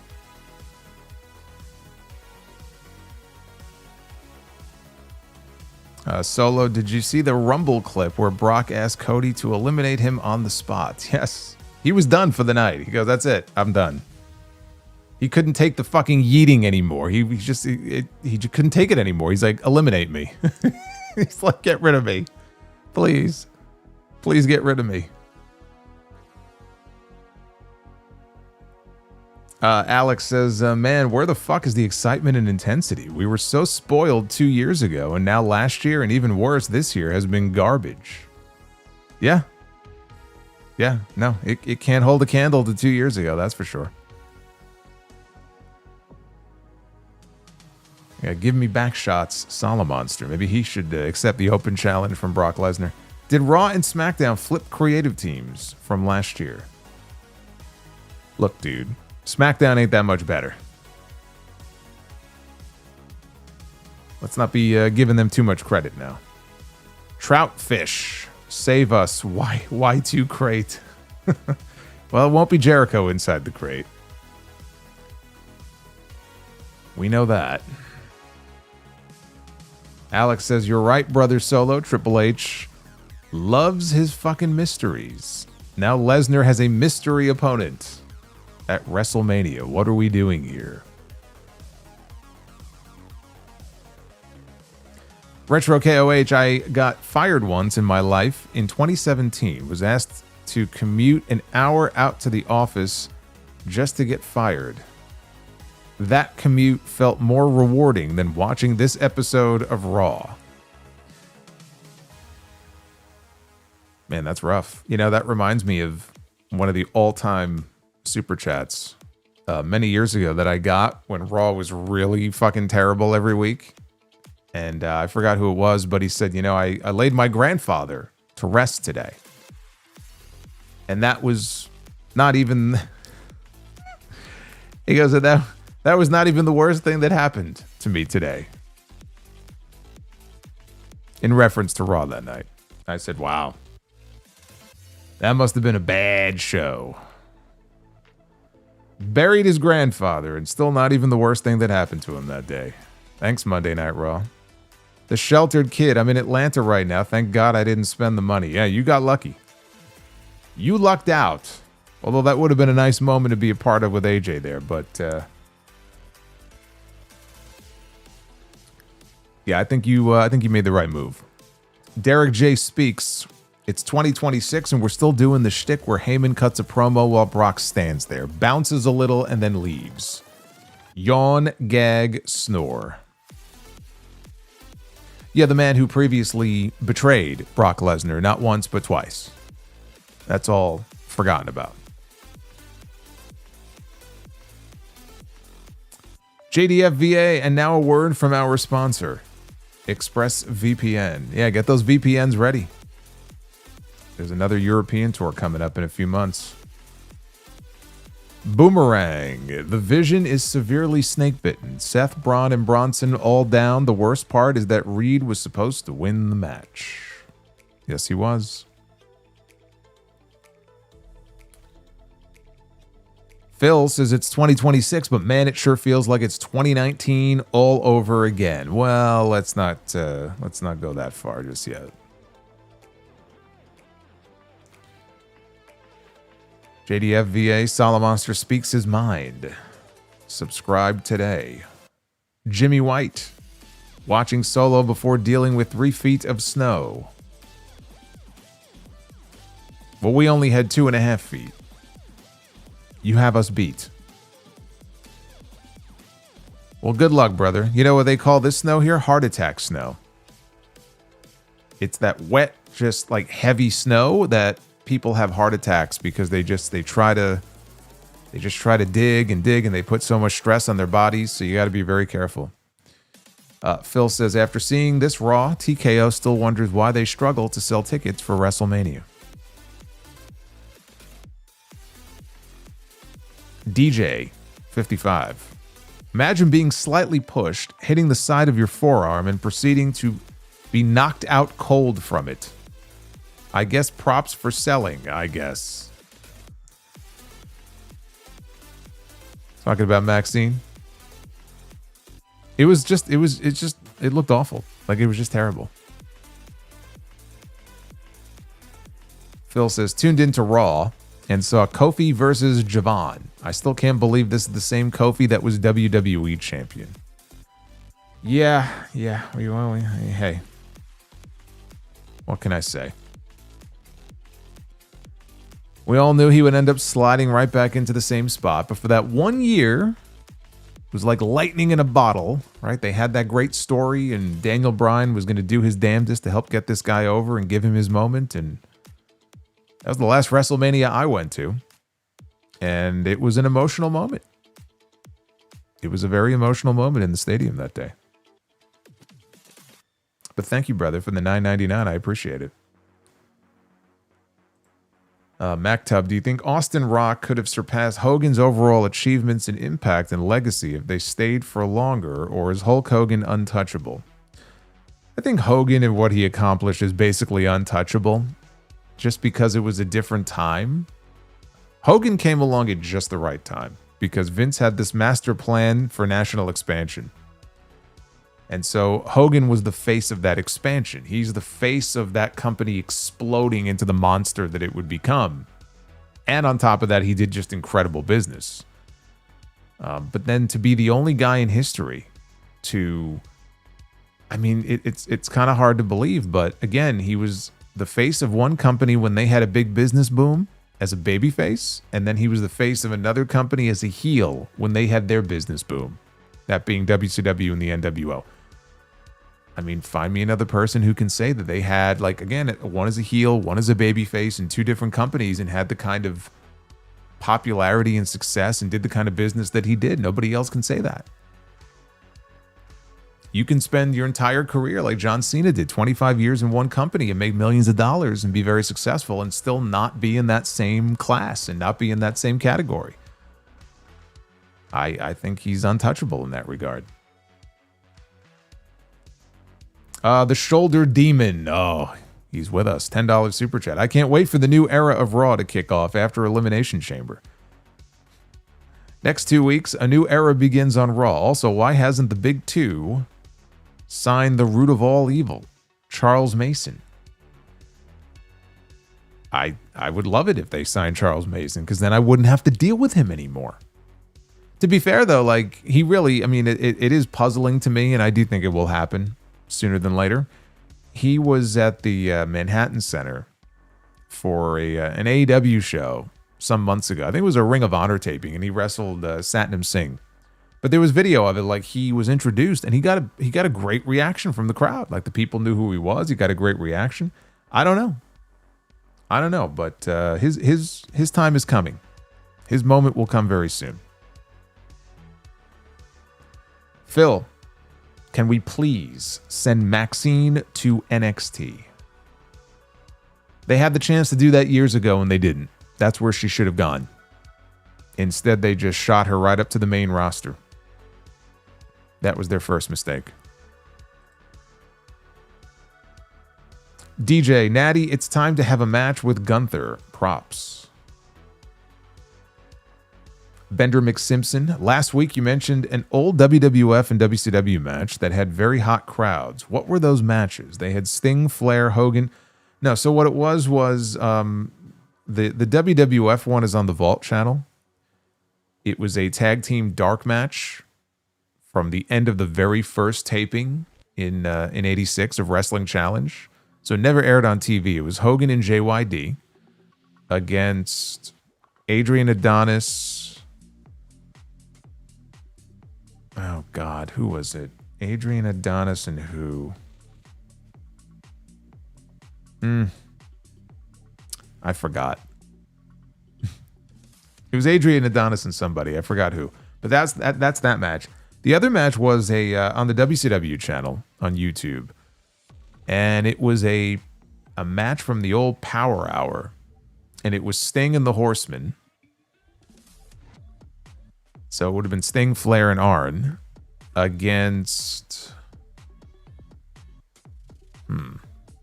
Great Muta, the Dragon Master, and Buzz Sawyer.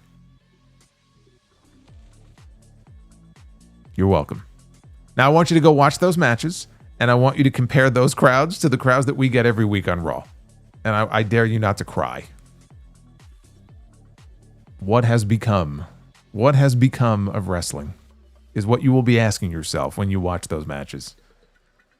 You just wish you can bottle all that enthusiasm and energy up and just, have that every week. Unfortunately, it doesn't work that way.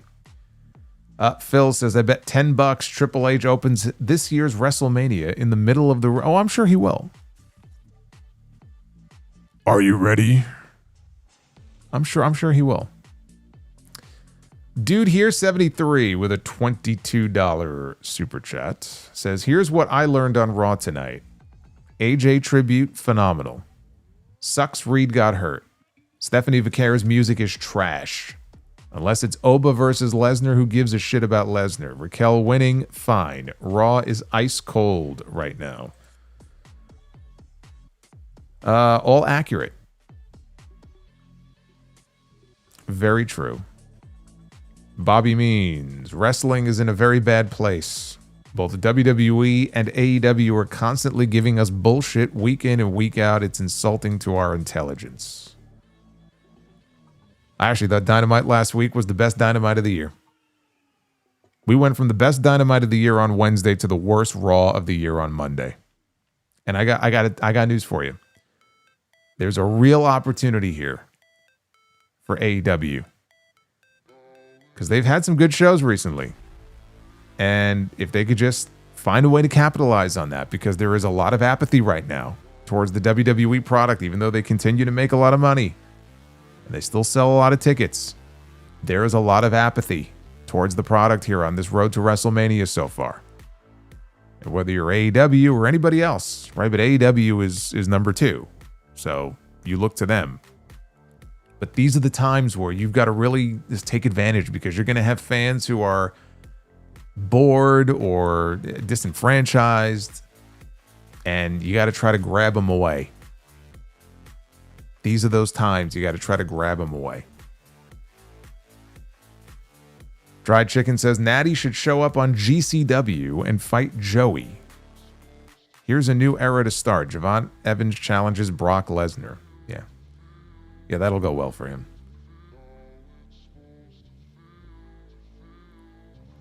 I'm sure that'll end well for him. Just like it did for Big E when he was the champion. Just like it did for Kofi. I'm sure it will end well for him as well. Aaron says, title match should close Elimination Chamber and run a big angle where Dom and JD lay out Finn after losing to Punk. It would be a hot angle to build some excitement.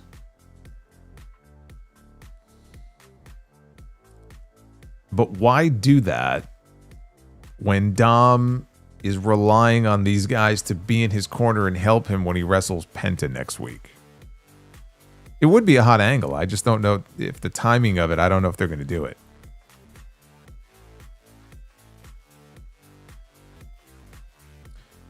We got Brandon Day with a magenta $50 super chat. I love it. Hello, Solo. My buddy and I thought Raw was boring and the crowd did not help. Question, what did you think of Hogan versus Randy Savage at WrestleMania 5? Business-wise, that match set records that stood for years and years. They did tremendous business with it. I love the Mega Power story. I love the storyline leading up to it. And the match itself I like. It's not one of my favorite matches. I'm a bigger fan of Hogan Warrior the following year. So I was never in love with the match. I like it. It's a good match. But I really love the story and the angles and everything that led up to it. That is, to me, that's what wrestling's all about. Like, that's great storytelling. Dried Chicken. Less is more equals the bare minimum. Also, Tom Brady calling WWE cute was funny. There's nothing cute about WWE right now. No, there isn't. I'll talk more about Brady on the Uncrowned Wrestling Show tomorrow.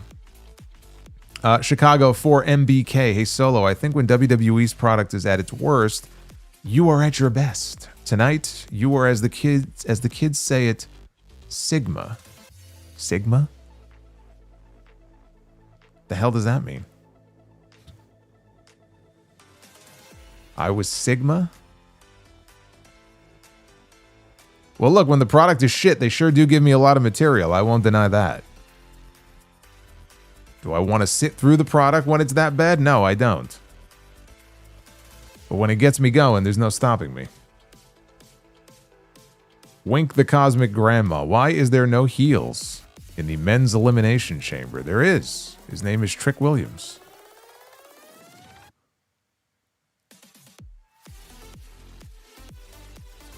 Prince Vegeta says they need to take the title off of Stephanie ASAP. She's talented, but she just has not paid her dues yet on the main roster. Her push is super rushed. She hasn't had to struggle. She really hasn't had to struggle at all since she got called up to the main roster. You know, she won that Battle Royal at Evolution. She got a title shot. She won the title. She won the Crown Jewel title. They just sort of handed her everything. So where do you go from here? Like, where do you go from here? So I agree. I mean, it was too much too soon. And this is what you run the risk of. You know, she's been the champion. She's had a very boring, very uneventful run. And now she's probably going to lose and should lose. And then she should have to struggle and fight and scratch and claw her way back to the top. Because she never had any of that. Aaron says, I wish Kenny Omega had a WWE run.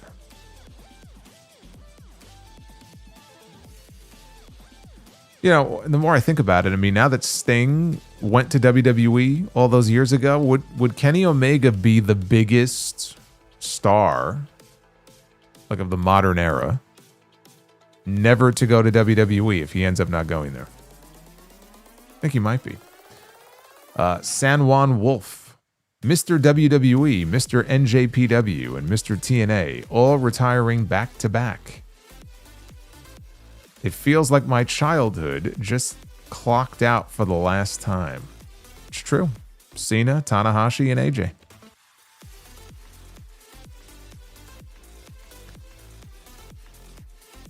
And Super Pony, why did Tony freeze Jericho's contract? Well, that's Fightful. Fightful believes that is the case. Still has not been confirmed, but one would have to assume that it was... We're not aware of any Jericho injuries. That it was because he took time off to go do other things. He's doing Fozzy. He was doing movie stuff. You take time off for some stuff like that has nothing to do with injuries. And we know that they tack time on for injuries as well, which I think, again, in most situations is fucking bullshit. But in this case... If Jericho went to them and said, hey, you know what? I'm going to take some time off. I want to be taken off TV. And he ended up being off for almost a year. Then, yeah, you're going to get some time tacked on. Like, there are certain situations where I get it. Paul Carpenter, Triple H, and TKO killed sports entertainment. The CO 92, Chris Ortiz. Hey, Solo, longtime listener, have you heard Shelly Martinez's response to Janelle Grant's speech saying that Grant is a professional victim? I did. And all I'll say is that my favorite part of all this, I forgot what website it was, but the headline was, former WWE star Shelly Martinez says, you know, whatever, blah, blah, blah. And I was like... Well, you know, we're really stretching things here with former WWE star, aren't we? Anyway, thank you, brother. More. So JD said Dynamite isn't that much better than Raw. I thought last week's Dynamite was the best Dynamite so far this year. That Kenny Omega Swerve Strickland match was the best TV match anywhere in any promotion all year so far. They keep popping out shows like that, I'll be happy. Alex says, is it possible that you would have had a better time shoveling snow over watching tonight's Raw? I think I would have had a better time shoveling tonight's snow and just running the risk of potentially, I don't know, getting hypothermia in the snow, not being able to feel my fingers. That might have been more pleasurable than sitting here for 2.5 hours watching this show. I'm sorry to say. Mystic J 44. The people in creative can't seriously look at these shows and think that everything they come up with is good. Are they really that delusional? Yep. Mm-hmm. They know better than we do.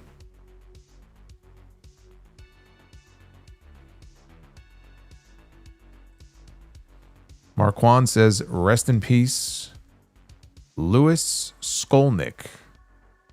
Robert Carradine. Was that his real name? Justin G, long work night. If in the Northeast, be well and stay safe. Yeah, stay off the roads if you don't have to be on them. Casualties of gaming. Would love if Danhausen was in the box because I want him to get paid. Nice guy. Met him twice, but hopefully they don't fuck him up. Let me look at what you're talking about here. Super Pony says, when do you think the quality of the shows from mid-2022 to mid to late 2024 started going downhill? Was it before or after the TKO sale or after WrestleMania 40? After WrestleMania 40. It's like once they finished Cody's story, they didn't know where to go. They had their big story. Once he finished his story and the bloodline thing had run its course, they had nothing. When John Cena was like, hey, I want to do a retirement tour, they were like, oh, thank God. Because now they had something. Think about it. Without that last year, they would have had nothing. What's the big story from last year? And Rep Morgan, did Taker surprise AJ like he did Stephanie? He might have. They might have tried to keep it a secret from him.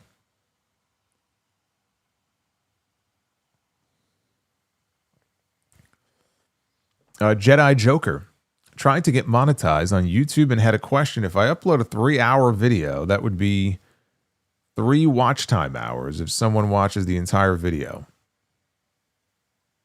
I believe so. I don't know how they calculate that or what they consider it, honestly. I mean, their policies are changing all the time, so I'm not sure, but I believe it would. But they should spell it out pretty clearly. If you go, I don't know if it's the help section or even just the monetization section, they should spell out all the key things you need to know. They did for me. Alex says, Okada and Tanahashi are the two biggest... Are you talking about the two biggest names that never went to WWE? Yeah, I mean, they're in the conversation. Okada, Tanahashi, Omega. Those would probably be the 3. You can't even say Mystico for all the success he's and the business he's having and doing right now because he was there. It just didn't work. He crashed and burned there. Yeah, but he went back to Mexico and now he's the biggest wrestling star in the world right now.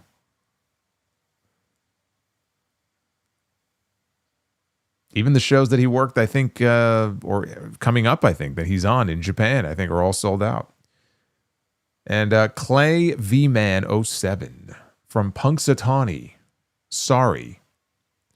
Well, just so you know, if I find Phil, I'm going to kill him. I'm putting a contract out on Punxsutawney Phil. Bring me his head. Bring me his head and you will be rewarded. Prince Vegeta says AJ should have held more world titles in WWE, in my opinion. Yeah, I thought maybe, when it was time for him to have his retirement run, that they would tell that story or that he would get one more run. And I'm kind of disappointed they never did that, honestly. Because there was a definite story there. I think people would have gotten behind it. They would have gotten into it.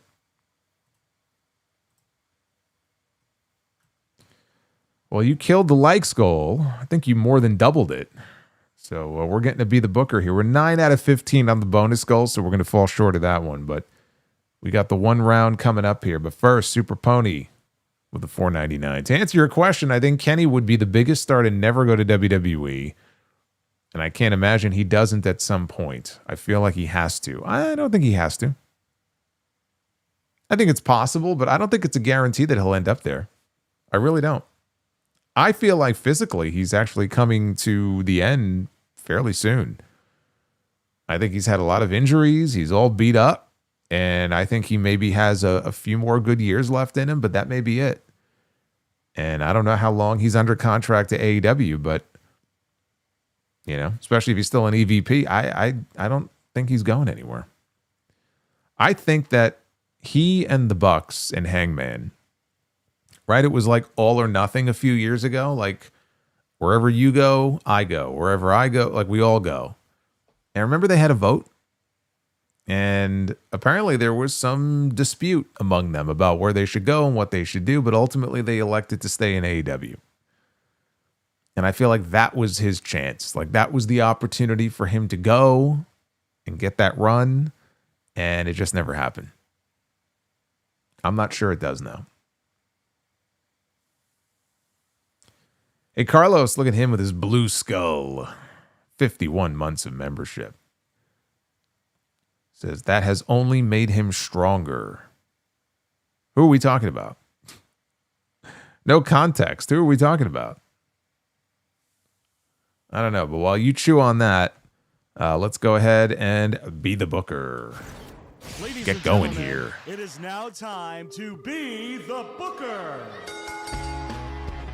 Yeah, MJF on the other hand is a very different story because, you know, MJF is a lot younger than Kenny Omega.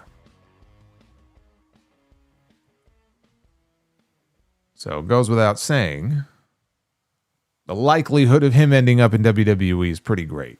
He's not even 30 years old yet. He'll turn 30 on the day of Revolution. He's still 29 for another 3 weeks.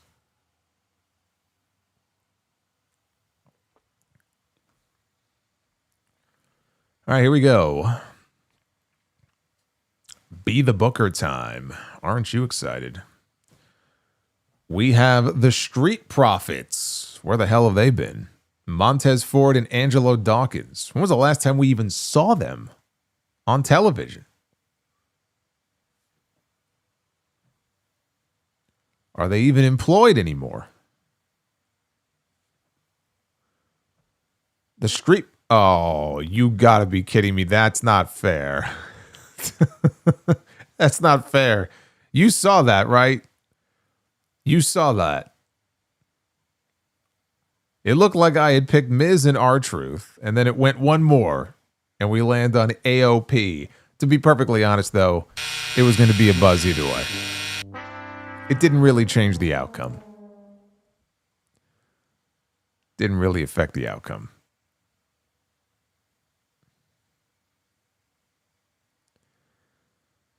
BP Punk or B Punk, 11 months of channel membership, excited for Revolution. The only thing that'll suck is parking in LA in the lot and also the price of merch and drinks. I'll chime in after with some thoughts. You do that, I'll be live on YouTube talking about the show.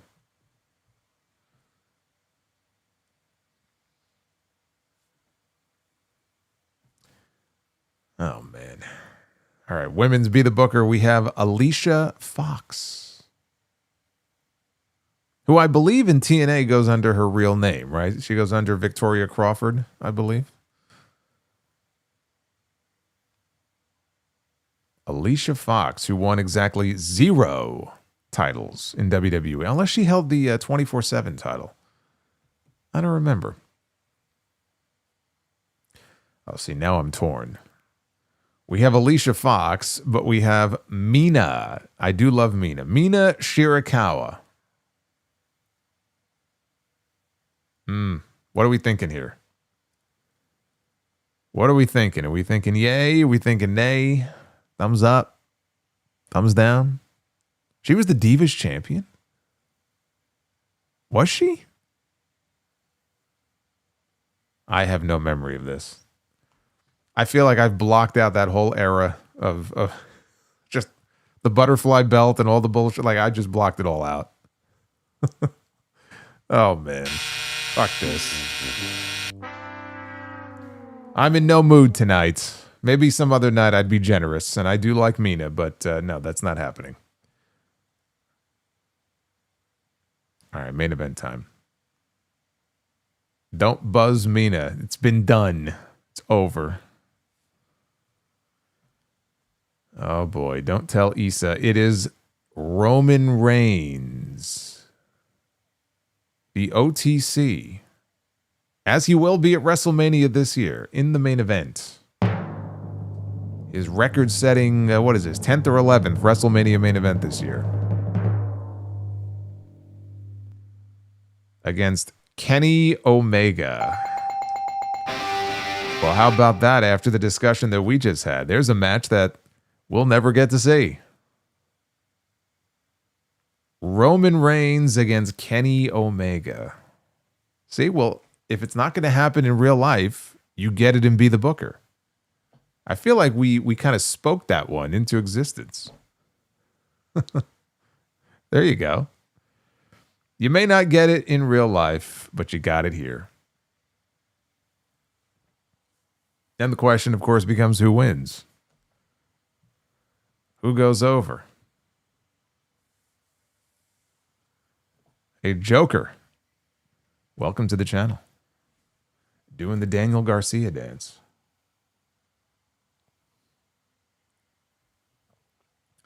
Well, we went 1 for 3, but that was a pretty damn good main event there. And, you know, even with the buzz, I still booked a better card than WWE did tonight. That's still a better show. So, yeah, that's all I got for you. Just a fucking terrible Raw tonight. Love the AJ Styles stuff, though. It was a great moment there at the end of the show. But if you did not see Raw tonight, you did not miss anything outside of the AJ stuff.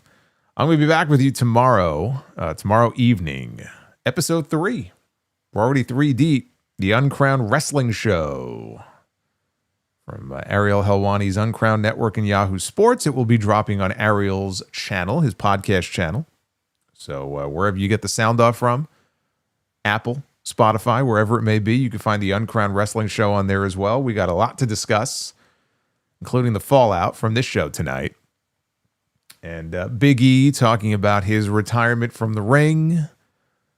Deonna Purrazzo voicing her displeasure at the way that she's been booked. And she's a champion in Ring of Honor. We're going to get into that and a whole lot more tomorrow on the Uncrowned Wrestling Show. Am I going to see Scream 7? I'd like to. I don't know when, but I would like to. And then, of course, tomorrow night, live on YouTube, Tuesday Night Titans, brand new installment tomorrow. Talk Elimination Chamber and all the news of the week. So a lot of content coming up. If you missed episode 952 of The Sound Off, that went up yesterday. Top 3 podcast on all of Apple Podcasts in the wrestling category. Third only to Cornette and Bruce. Fuckers. But we're right there in the mix.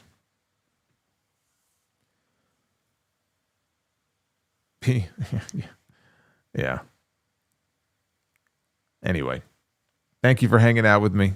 We had a lot more fun here than we did watching Raw. That's what it's all about, right? When Raw doesn't deliver, the Solomonster does, or at least he tries. Be well, stay safe, have yourselves a great night. Hit that like button on your way out. Thank you for the support. And I will see you tomorrow for TNT and for the Uncrowned Wrestling Show. Until then, Navy 4181 says, if Genius tagged with Haku, they would be called Haiku. Better than any ending I could have given you here. I'll see you tomorrow.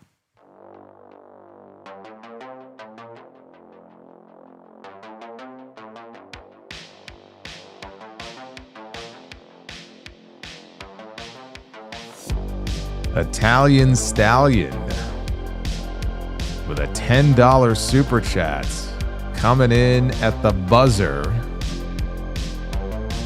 to Solo, I loved your disappointment and anger at the start of the show. Paul Heyman on the mic was sick, though.